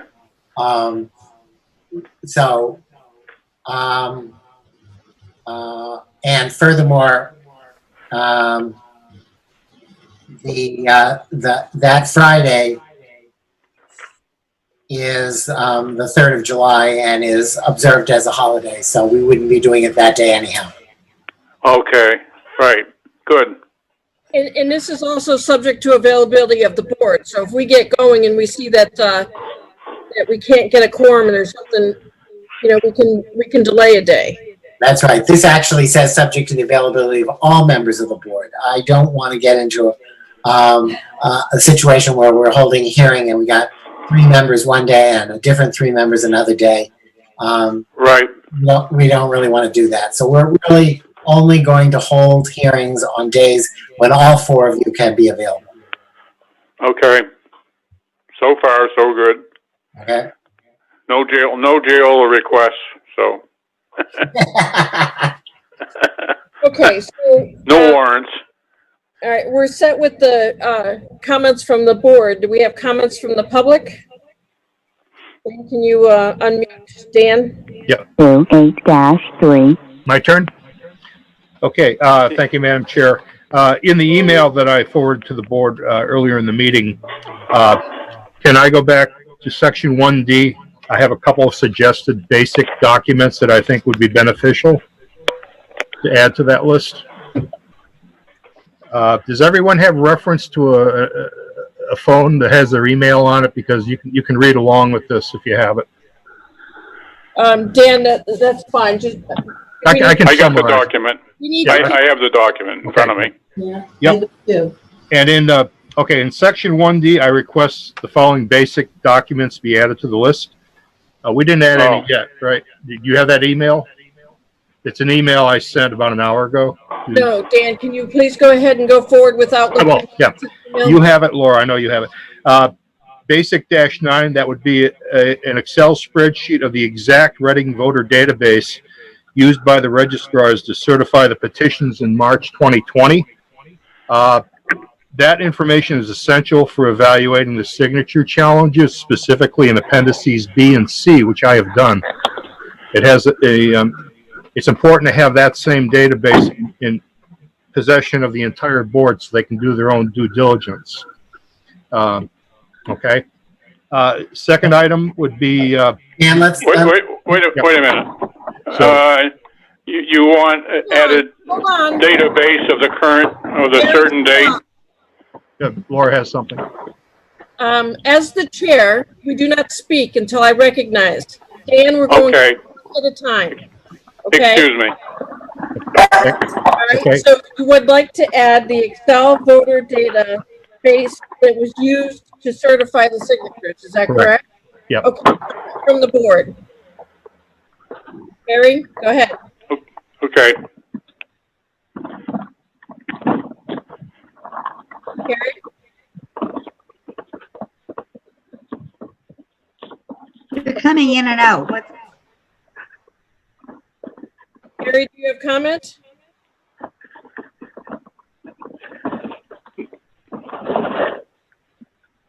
Hello? Ray, did you have comment? I just want to make sure I understand what this document is. Yeah. Do you, Um, Laura, do you have such a document? I can get it, yes. Yeah, it's what you got from the Central Voter Registry to do the certification from. Dan, you were not recognized. Sorry. Okay, Laura, yes. there's a difference between you have such a document and you can get it. Okay, I understand. So what the voter registration, central database data can be extracted out. That's, I can go onto the state system and request the voter registration, for that we certified. And then that gets turned into an Excel spreadsheet. Same thing that we do with public records requests for registered voters. Okay. Do I actually have that document currently? No. Okay. And when you say you can't get it, what does that mean? That means I have to go onto the state system and then request the extract to be able to get it. Okay. It's something that we do. Anytime any data needs to come out of the voter registration system, it's a matter of requesting the extract. The extract gets pulled out by the state and sent to me. It takes about 24 hours for me to get it. And then I take that extract, which is a text file, and turn it into an Excel file before I send it to anybody. I have a question. Go ahead, Nancy. So that's potentially a list of a couple thousand names, correct? It's potentially a list of 20,000 names. Oh, How many yowza. voters you have? On the day of registered vote, on the day that we certified it, we had 20,004 registered voters in the system. Oh, okay. 20,004, huh? Yep. Okay. Madam Chair, Yes. am Go I ahead. recognized? Yep. This is very germane to the two appendices I studied.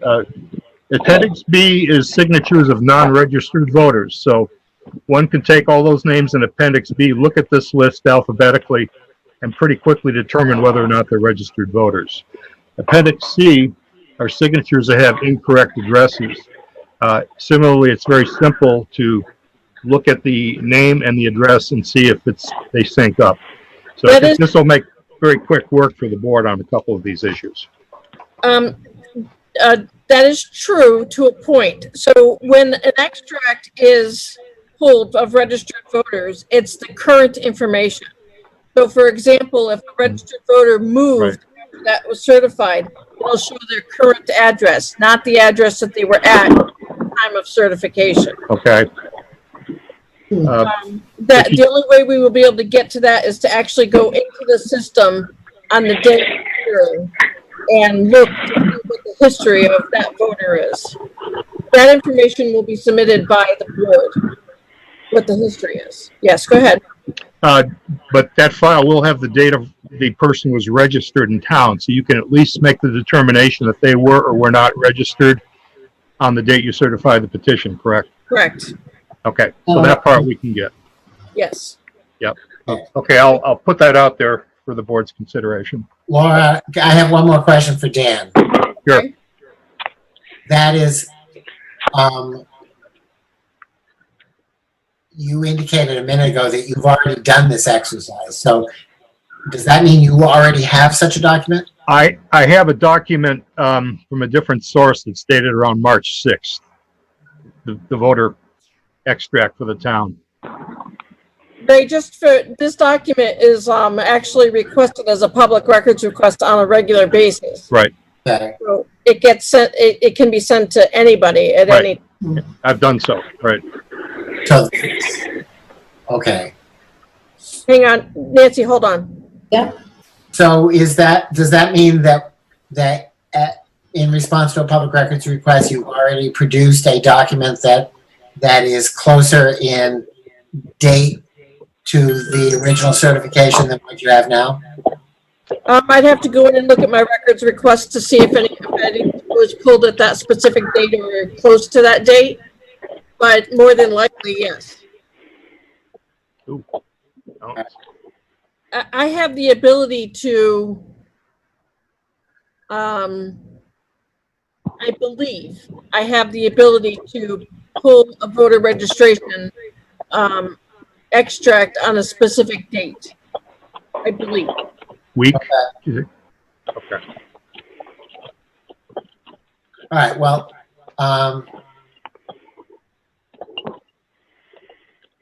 You want me to go in and see if I have one to that date? no, that's fine. If you have the ability to pull a document as of a specific date, then that's the best version of the document that could possibly exist. So, But I would like, before I state that, I would like to verify if that's true. I know that I can pull the voter registration extract as of any given moment, but as of, let me rephrase that. I can pull the voter registration extract as of the moment that I'm requesting it.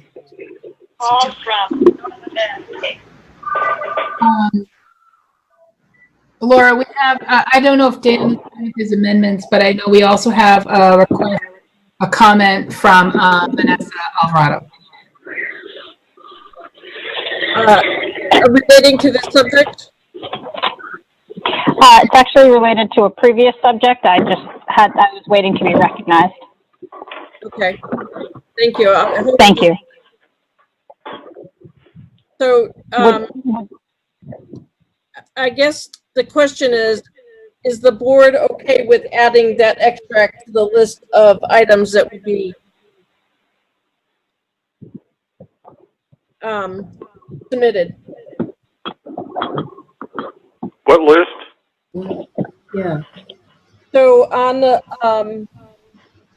section D under procedures, 1D, there's a list of items that need to be submitted for the hearing.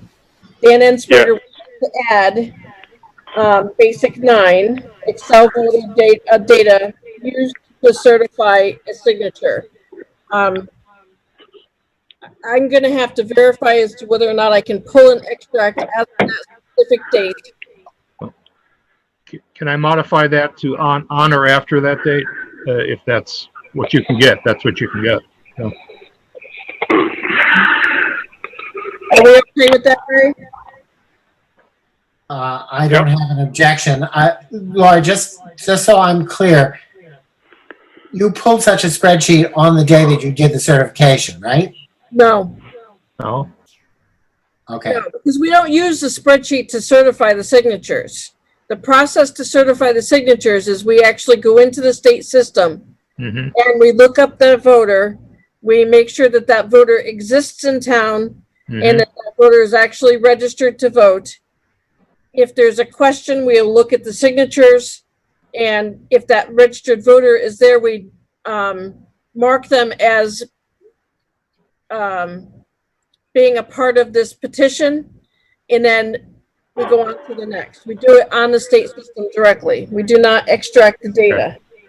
Okay. All right.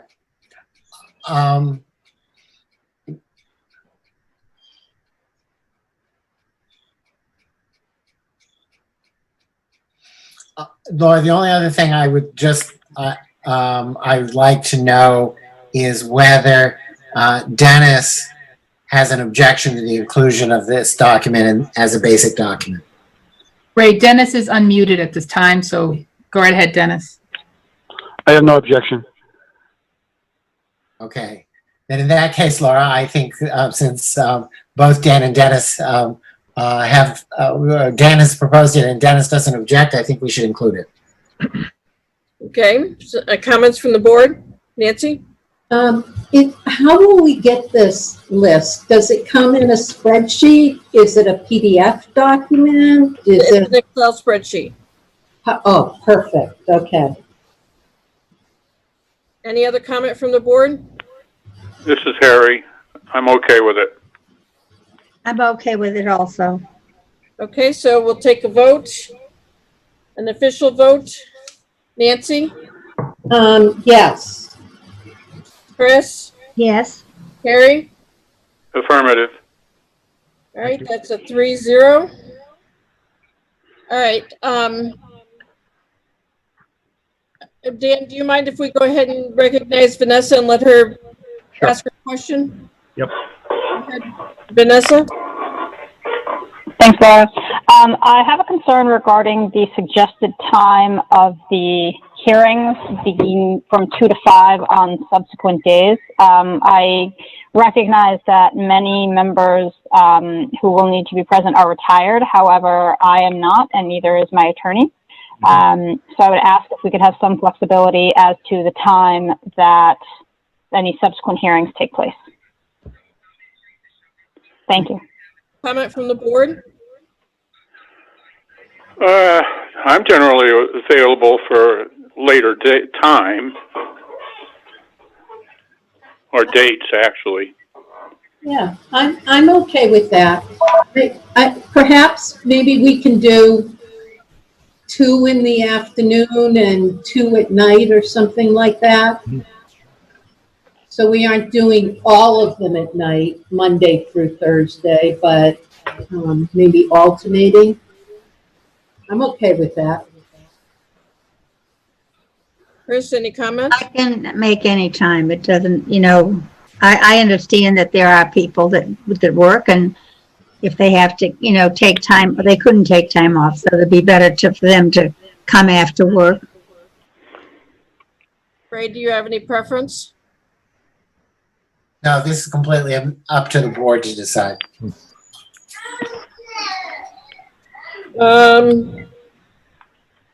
Okay, so, all right, it sounded like, Nancy, you made a proposal that it would be 2 days during the day and 2 at night Yeah. for each week. So are we, Could I suggest, this is Vanessa, could I suggest perhaps that it begin instead of at 2 p.m., begin at 4 p.m.? On any subsequent day. 2 p.m. is a bit early. Thank you very much for your consideration. Okay, so Laura, through you, just to clarify what Vanessa just said, are you suggesting that instead of the hearings being held from 2 to 5, that you would prefer that they be held from 4 to 7? Yes, please, if the board would be amenable to that.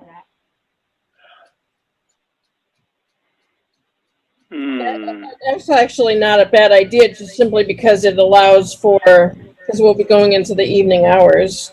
Mm-hmm. Up to the board. I know, we can't go out to dinner anyway, so There you go. we might as well do this.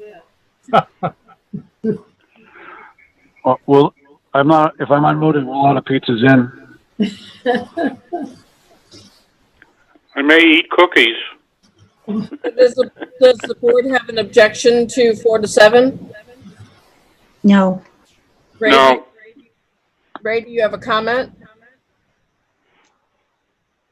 My only comment is that it is easier to hold the hearing at the same time every day than to say, Tuesdays and Thursdays it's one time and Mondays and Wednesdays it's another time.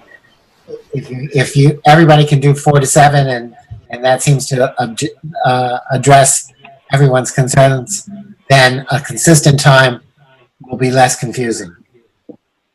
Okay, any comment from the public? Go ahead, Dan. That was actually my third point in my letter, that there needs to be flexibility to have evening hours or some hybrid of afternoon, evening for the folks that are working. It's going to affect both sides equally, I think. Okay. So I support it.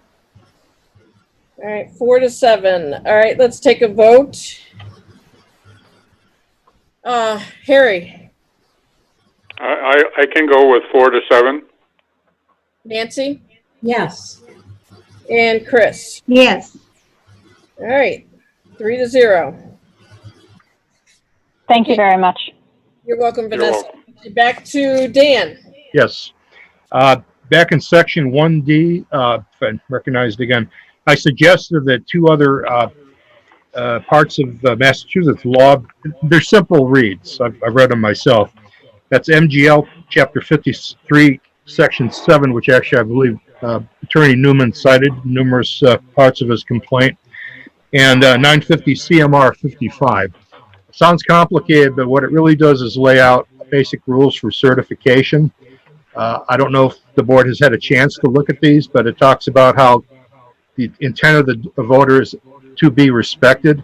If they put an initial and the last name in, that's fine. If they leave an initial out of the middle name out, that's fine. If they print their name, that's fine. It's good background to have. And I'm suggesting that both of those be included as basic -10 and basic -11. Any comment from the board? I think that's a good idea. I've looked at both of those, and they do have useful information in them that would be helpful for us. That's what we work by. Yep. Chris, any comment? No, okay with me. Comment from the public? You probably want to comment from me. Comment from Ray? Okay, so ordinarily we would not see as items of evidence something like a statute or a regulation. I don't mind them being included here for the convenience of the public, but we want to make it clear that if we include these, that we are not making any representation with regard to their applicability to this proceeding. Remember that the proceeding that we have, that we're going through here is pursuant to the town charter, and the legal applicability of the statute and the regulations should not be presumed. So as long as we indicate that these items are being included for the convenience of the public without making any representation of their legal applicability or significance, I'm okay. Can I be recognized? Sure. This is Dennis. I agree with Dan, maybe the first and only time, but I agree with Dan. I disagree with Ray, but I think that as a compromise to include them, I will include them. I've included them in my objections, and also in any briefs that I will file, they will be cited. So I think that copies would be helpful to the board and to the public. So thank you. Any other public comment? I'm not seeing anyone right now, Laura, unless Vanessa or Dan has anything else to say. They're currently unmuted. Can you just, I have nothing more. Thank you. Go ahead, Nancy. can you just list them again? It was Mass General Law, blah, blah, blah, blah. Go ahead. MGL Chapter 53, Section 7. It's about a page and a half. It's not very long. Yep. And 950 CMR 55.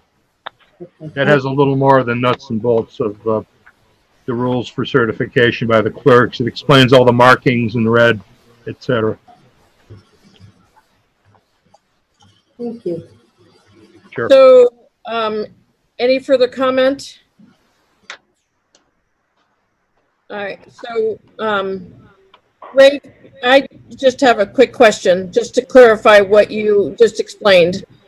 You are recommending that this not be included? No, I'm happy to have that included. I just want, if you decide to include it, I would suggest that we specifically say with respect to these two, that they are being included for the convenience of the parties and the public, but the board takes no position as to their legal applicability or significance at this time. Okay, I get that. Agreed. Okay, agreed, Dan? Yep. Okay. So, without any further comment from the public or from the board, we're going ahead and take a vote if this is going to be included. Harry? Yes. Nancy? Yes. Chris? Yes. All right, 3-0. All right, Dan, did you have any others? I did. Under Section 2A, pre-hearing procedures, I have a comment, and then I want to kind of throw an idea out to the board. Maybe I'll start with a question. What is going to be the process for warning? That's what a hearing notice is. It warns the affected people about what's going to be discussed. And we have 900 plus affected people whose signatures are being challenged in one form or fashion. What is your process? What do you envision as the process for warning them, other than just a legal notice posted around town? Would it be posted on the website? Are you going to do some affirmative mailings as a town, which boards like the ZBA do when there's a hearing affecting abutters? There's an abutter list that they mail to. I think something like that should happen. I don't know. You can discuss who would pay for it. I can make a case that the plaintiff should pay for it, but I won't do that right now. I think it should happen in some form or fashion, though. Otherwise, how are you going to warn the people that your signature is being challenged, and you may even be accused of fraud for signing for someone else? Serious charge. They should be warned. Ray, I'm going to let you answer that. Thank you, Laura. You're welcome.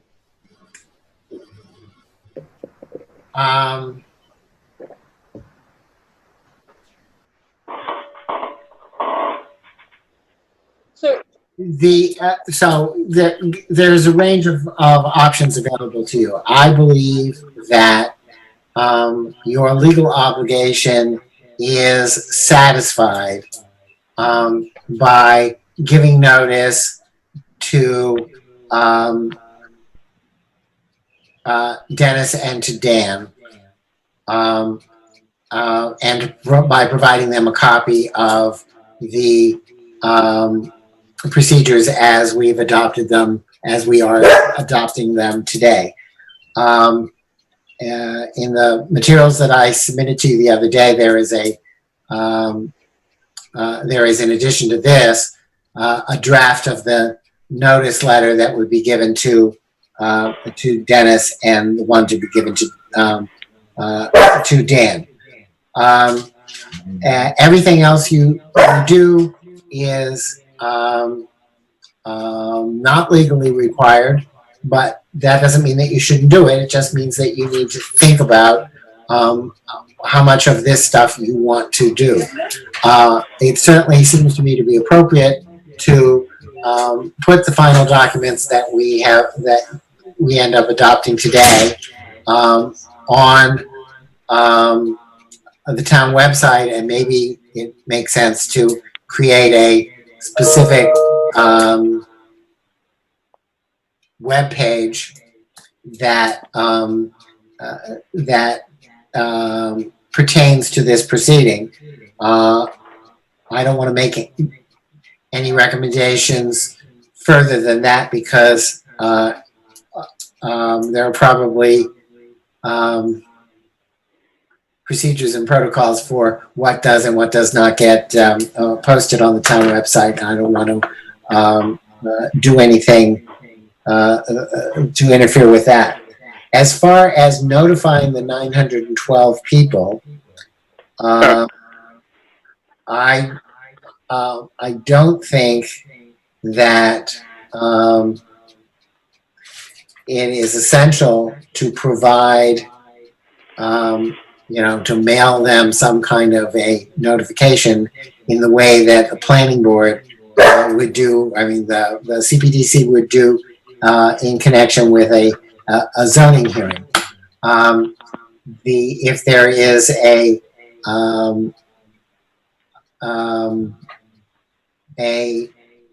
mechanism for notifying that is short of that, I'm happy to say that that's sufficient. Okay, so my first comment is that as the board, at first as the town clerk and as a member of the board of registrars, the board needs to show appearance of remaining neutral and must remain neutral, and there should not be any cost put on the town for this. So, other than what is legally required, I'm inclined to say that, you know, we'll post this notice on the website as Ray has suggested. Other than that, I'm leaning towards we will do nothing beyond what is legally required. Yep, go ahead, Dan. You can send the bill to the plaintiffs. I believe the person applying for the ZBA permit pays for the mailings, unless I'm wrong. Well, unless the board tells me otherwise, I would prefer not to get involved in that. The plaintiffs or you and your group may do so, but that's just my feeling on it. All right, so what's the agreement here from Ray? First, let me get some input from the board, if I could. Does the board have any input on this? Go ahead, Nancy. I agree with you, Laura, that our job is to remain neutral, and that as long as we meet the legal requirements, that's what we should do. Harry, I don't know how you could give a preview of what you're going to do for that particular meeting. I mean, there's precincts on every petition. You can do it by petition number, but it just, I don't know how you would forewarn, you know, day 1 or day 2 or day 5, unless you showed all the petitions and had some kind of order. If you went numerically in order by the petitions under question, I don't know how you would do that fairly. so let me just make a comment on that, Harry. It is my intent, unless the board tells me to do otherwise, that we will go through each appendix alphabetically. So we'll start off with Appendix A. We will go through that list alphabetically by last name and proceed on, and then go to Appendix B alphabetically. And that's how the evidence that I will be presenting, or that I shouldn't say, that we will be presenting, will be sorted. Oh, what you're saying is we do it alphabetically, and whatever petition comes up, it comes up at that time. Wow. That makes some sense.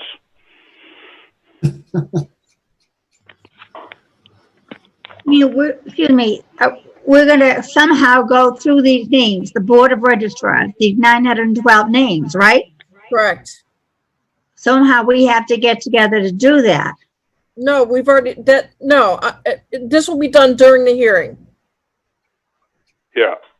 So it'll get done during the hearing that each person's name will come up, but if we have evidence that they have an ID number, a voter ID number given beside their name, and that they have been certified by you. We have to go through each appendix as it was submitted for the reason that signature is being objected to. And we have to, evidence needs to be submitted by both sides. And we need to determine whether or not we're going to accept that objection or stick to the fact that we've certified it. Each one needs to be voted on. So once we've done that, this will be done at the public hearing.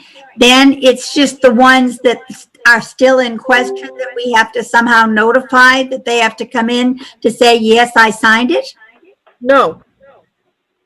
We do that one at a time. When we get to the appendix that's questioning whether or not they've signed it, at that point, there needs to be evidence presented by the objector. And then So, the board will excuse me, Harry here.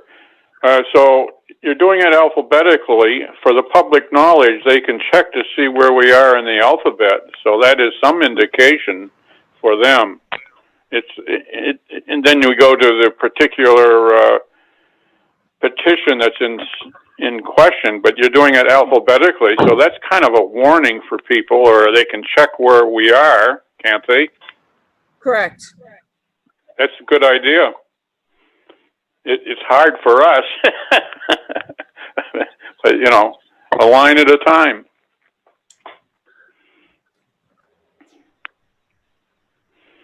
Any further comment? You could mention that in the release.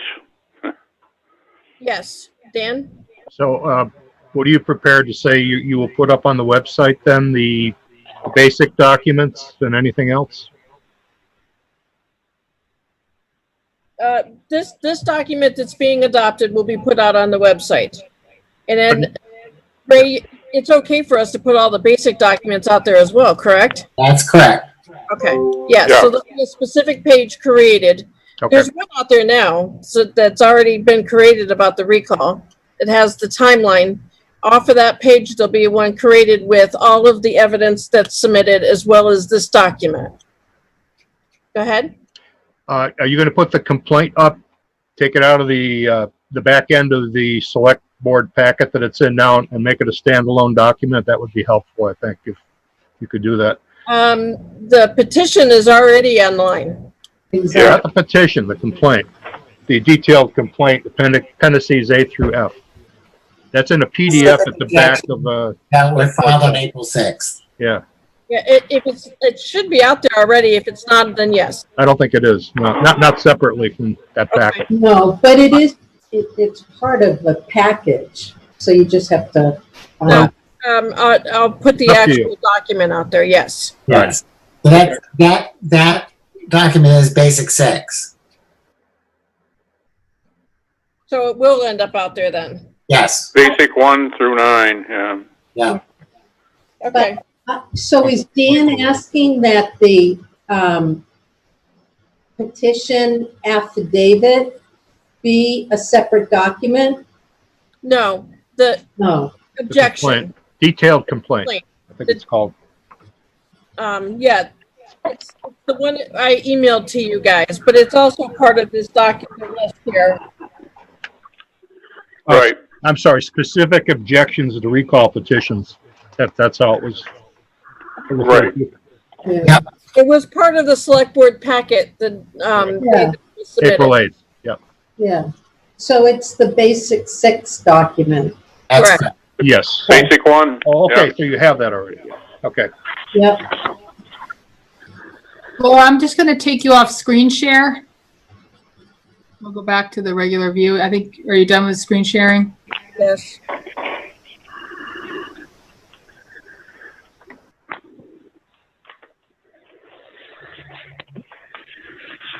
Okay, so anything else, Dan? No, thank you very much. Okay, does anybody else have any comments or any amendments they'd like to see happen to the document?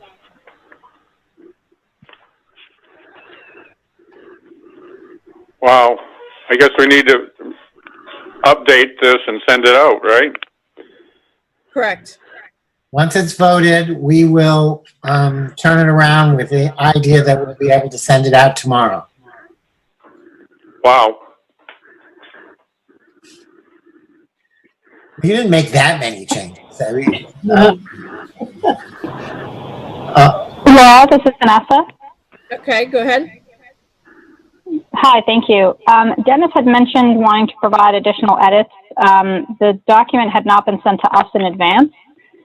Will he be able to supply those edits before it is circulated and finalized?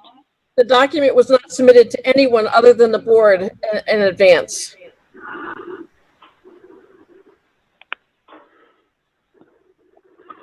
However, because of technology, I've not had a chance to review it. If you can send it, if I can do that tonight and send them in the morning before final edits. And I'm from the discussion so far, it doesn't sound like I may have many comments, but I would like to look at the document before it's finalized, if possible. A point of order? Hold on. Go ahead, Dan. Well, if the attorney is going to suggest any changes, should that not be reapproved by the board? And would the board not have to meet again? Okay, so in order for that to happen, that means that the board cannot vote on the document today. We'd have to re-vote on the document. Well, Laura, Huh? Go ahead, Ray.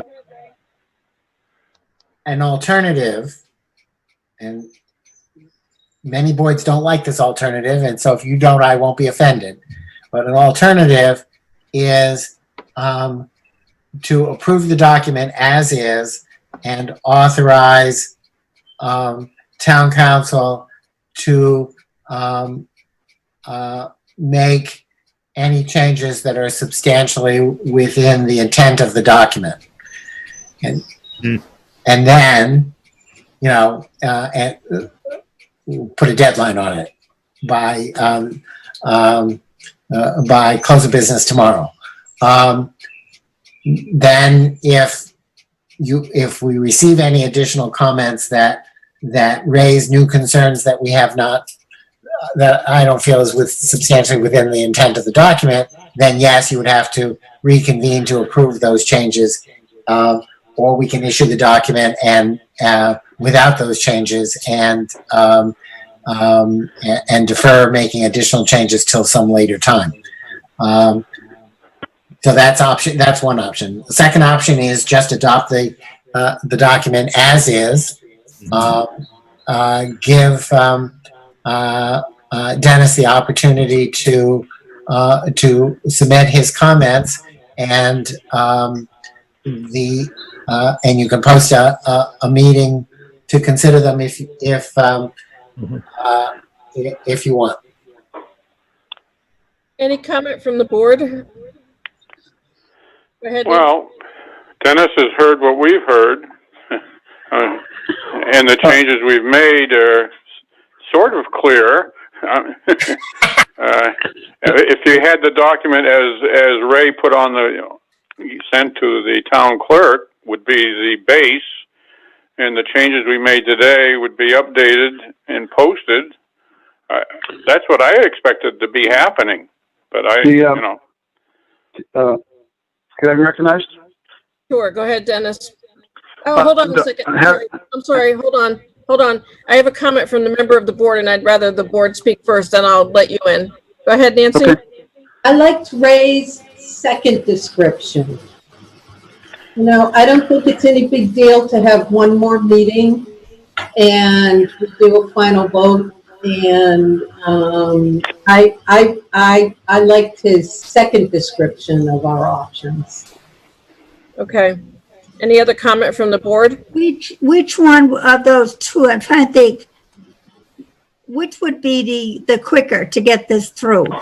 I just don't want to put this off and put it off for another day. Wait for this. Wait for another weekend. Go ahead, Ray. Quickness may be in this case in the eye of the beholder. And the first option I gave you was you adopt it, but you authorize me to make changes that are within the spirit of the document. So of what we discussed. I'm sorry? No. It's in. Okay. So that's one choice. Anything that I can tell you that anything that strikes me as being of significant substance, I'm going to want the board to approve it. But So that means it'll be a longer method. Right. Well, Okay. The second is just approve it, and then next week schedule a meeting to consider whether there are any additional changes you want to make to it. Yeah. I go with one. Okay, I'm going to allow Dennis to comment. Thank you. I think number one is probably the most expeditious and probably the best way. Having listened to a lot of the discussion today, none of the changes I have problems with, and I get a sense of what the document says. I can't imagine that I will do anything that is totally beyond the scope.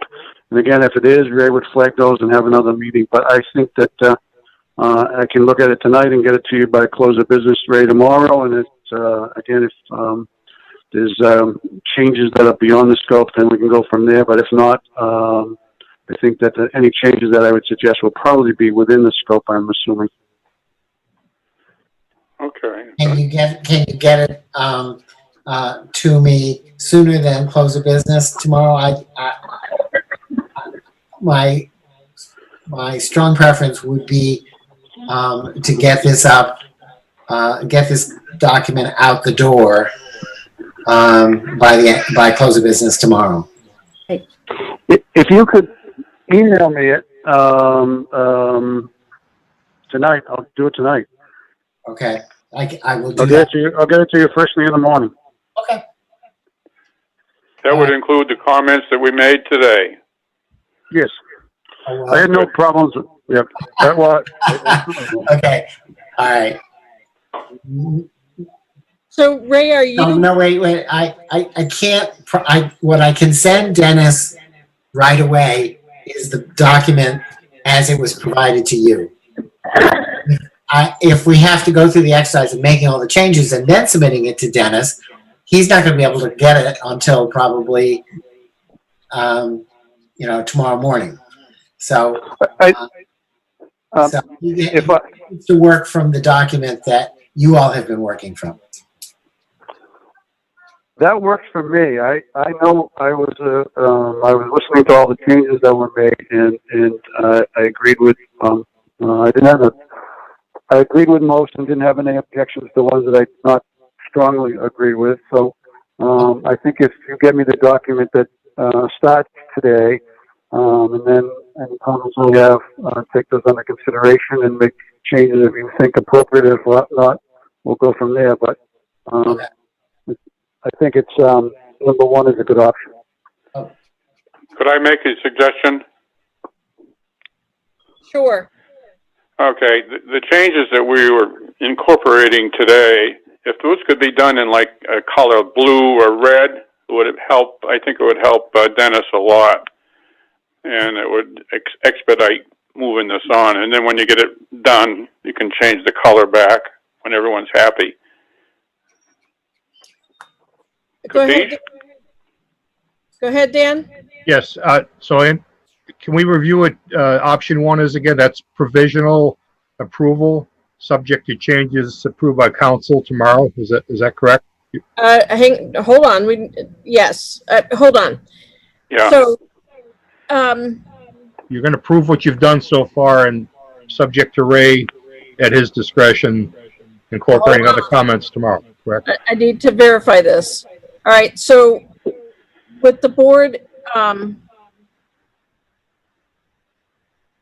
my suggestion would be that, and I'm going to have the board actually take a vote on this, that the document as it stands gets sent to Dennis.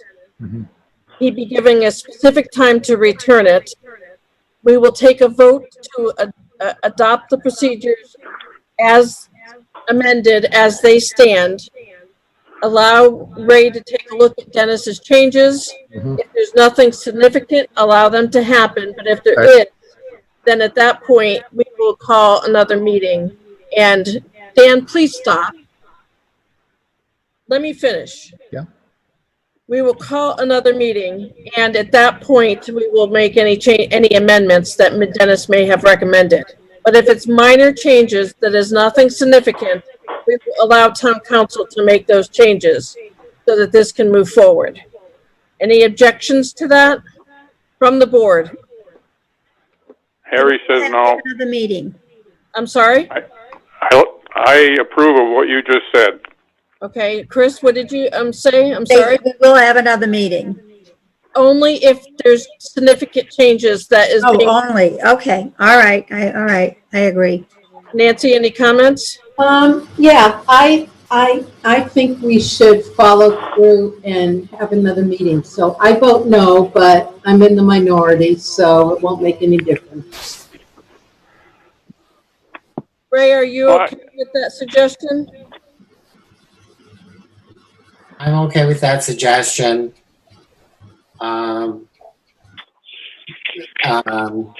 Yes, that's what I think that is fine. Laura, it looks like you have to vote this time. I see that. Oh, what, that, Say that again, Ray, what was that? Because So because the three members who typically vote on motions are split 2-1, 2 out of 4 is not yet a majority, so Laura would have to. Oh.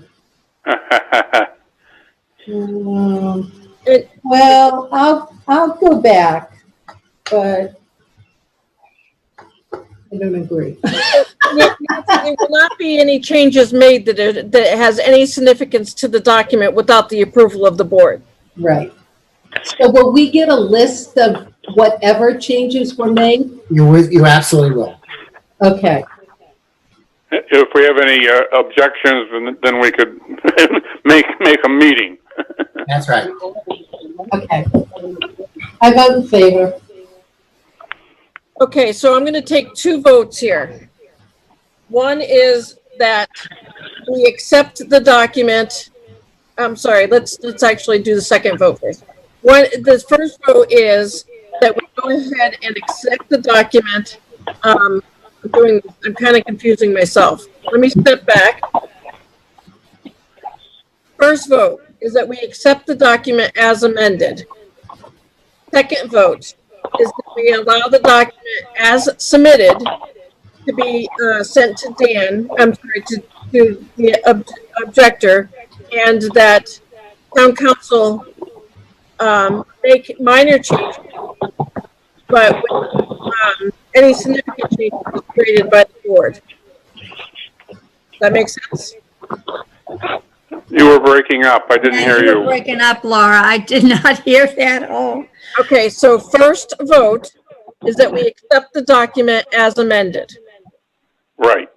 Okay. Second vote is that we allow that document that's being submitted, that has been submitted, to be sent to the objector, that they submit any changes or any amendments, and town council will work with those amendments, providing that there is nothing substantial. If there is something substantial, we'll hold another meeting. Yep. Okay. Dan had a comment? You're going to circulate your approved document so far to everybody, right? All parties here? Nice. Once it's approved, yes. With the amendments? Yeah. Yes. Okay. Yes. Laura, just to be clear, what I'm going to send Dennis is the original document that we started from today, because I can send that to him, as soon as this afternoon. Okay. The changes that we have voted on, we have to actually incorporate into the document. So I was not planning to circulate that version to anybody until I hear back from Dennis and either accept or not accept the changes that he suggests. And at that point, I will circulate to everybody a document that clearly marks the things that were changed that the board did not vote on. When you say everybody, you mean the board? I mean everybody on the board, and I mean Dennis and Dan. Okay. And then the final version, once the final version is accepted, then that will be posted online. Yes, so there will be in addition to the version that clearly marks the changes that I made that the board did not consider, I will provide a clean copy to Dennis and Dan and to all the board members, and that will be suitable for posting on the town website as soon as you can arrange it. Okay. All right, so ready for the vote? No. Laura, Yeah. what's the one you said? I mean, the version that you first said. Basically what Ray just said. He explained it a little bit better. And you're breaking up. I don't know what's happening. So the first vote, are you asking about the vote or what we're doing? the one you said, you changed it, and now you're saying, do we accept the first one, accept it as read? Long as we don't have to come back and put it off and vote again. Well, we have to somewhat put this off because we have to give them the opportunity to take a look at the documents. So Right. what's happening is the document as it was originally submitted, the original document is going to be sent to Vanessa and her attorney. They will have a very short period of time to look at that document and send any changes they would like to see happen back to Ray. If they're minor changes, Ray, and Ray has no objection, he's going to make those changes. If they are significant changes, then we have to come back as a board. Unless you're willing to say they're significant, you want Ray to go ahead and make the changes, as long as Ray is agreeing to them. In other words, do you want Ray to represent the board? Right. Yes. I trust Ray.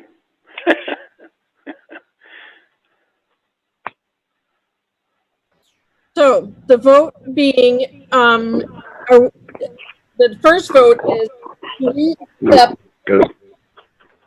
do we accept the document as amended, as the rule for the rules and the procedures? Do we accept the document as amended? Yeah. Today. Yeah. Yes. Nancy? Yes.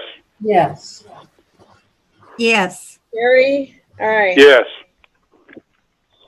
All right. So are we okay with Ray making changes if they're minor?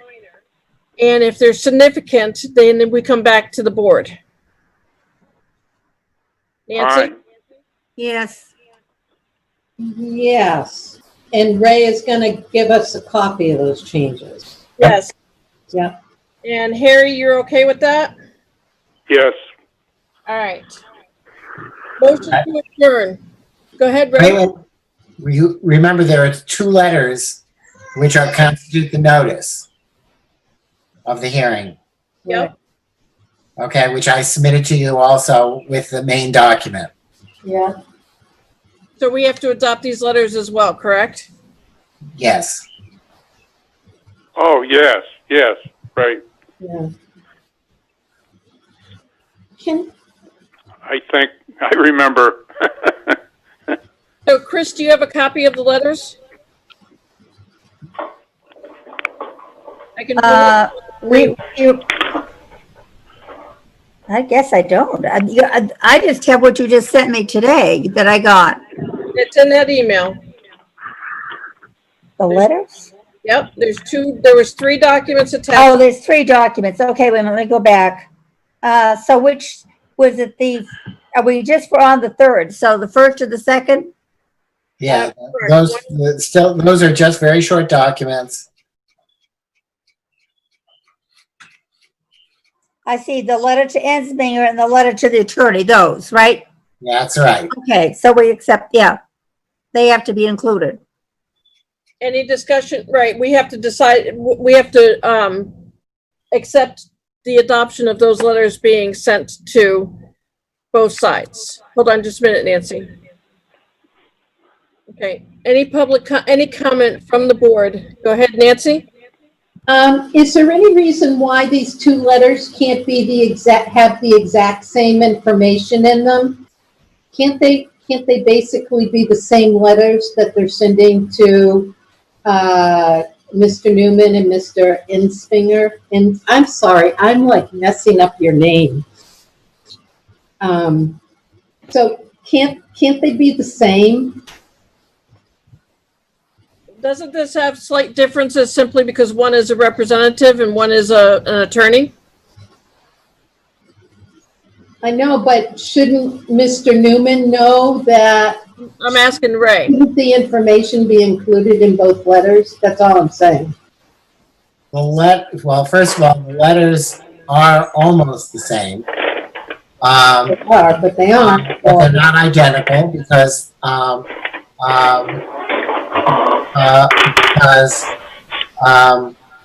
the circumstances of the 2 addressees are slightly different. But in case there's any concern, both letters will go to both of them. You'll see at the bottom that they're set up so that they will be signed, copies of the letter to Mr. Newman will be sent to Dan, and Okay, the letter to Dan will be sent to Dennis. okay. And then you just have to change the timing in the letters. Right, to reflect what we, Yeah, what we voted on just now. Yep. Yep. okay, thank you. Ray, quick question. Should these be voted on separately? They can be voted on together. Okay. So any other comment from the board? I'm all set. Any comment from the public? I abstain.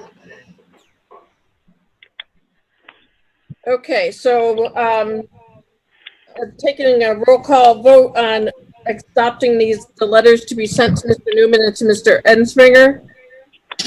Nancy? Accept. Chris? Yes. Harry?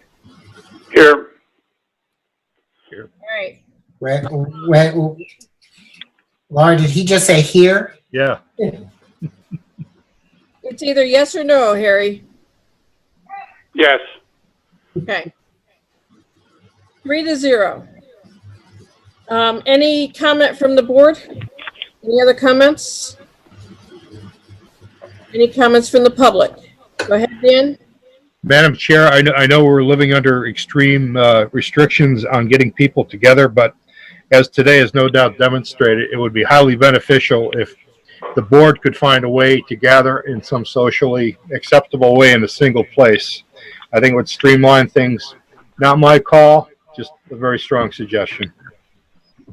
Thank you for the suggestion. We'll take that into consideration. Sure. Any other comment? This is Dennis. Just want to thank the board for their time. Yes. Thank you. So the chair will entertain a motion to adjourn. I'm so moved. So move. Second? I second. Second. All right, motion to adjourn. Nancy? Aye. Chris? Aye. Harry? Aye. Adjourning at 4:45 p.m. Thank you, everyone. Thank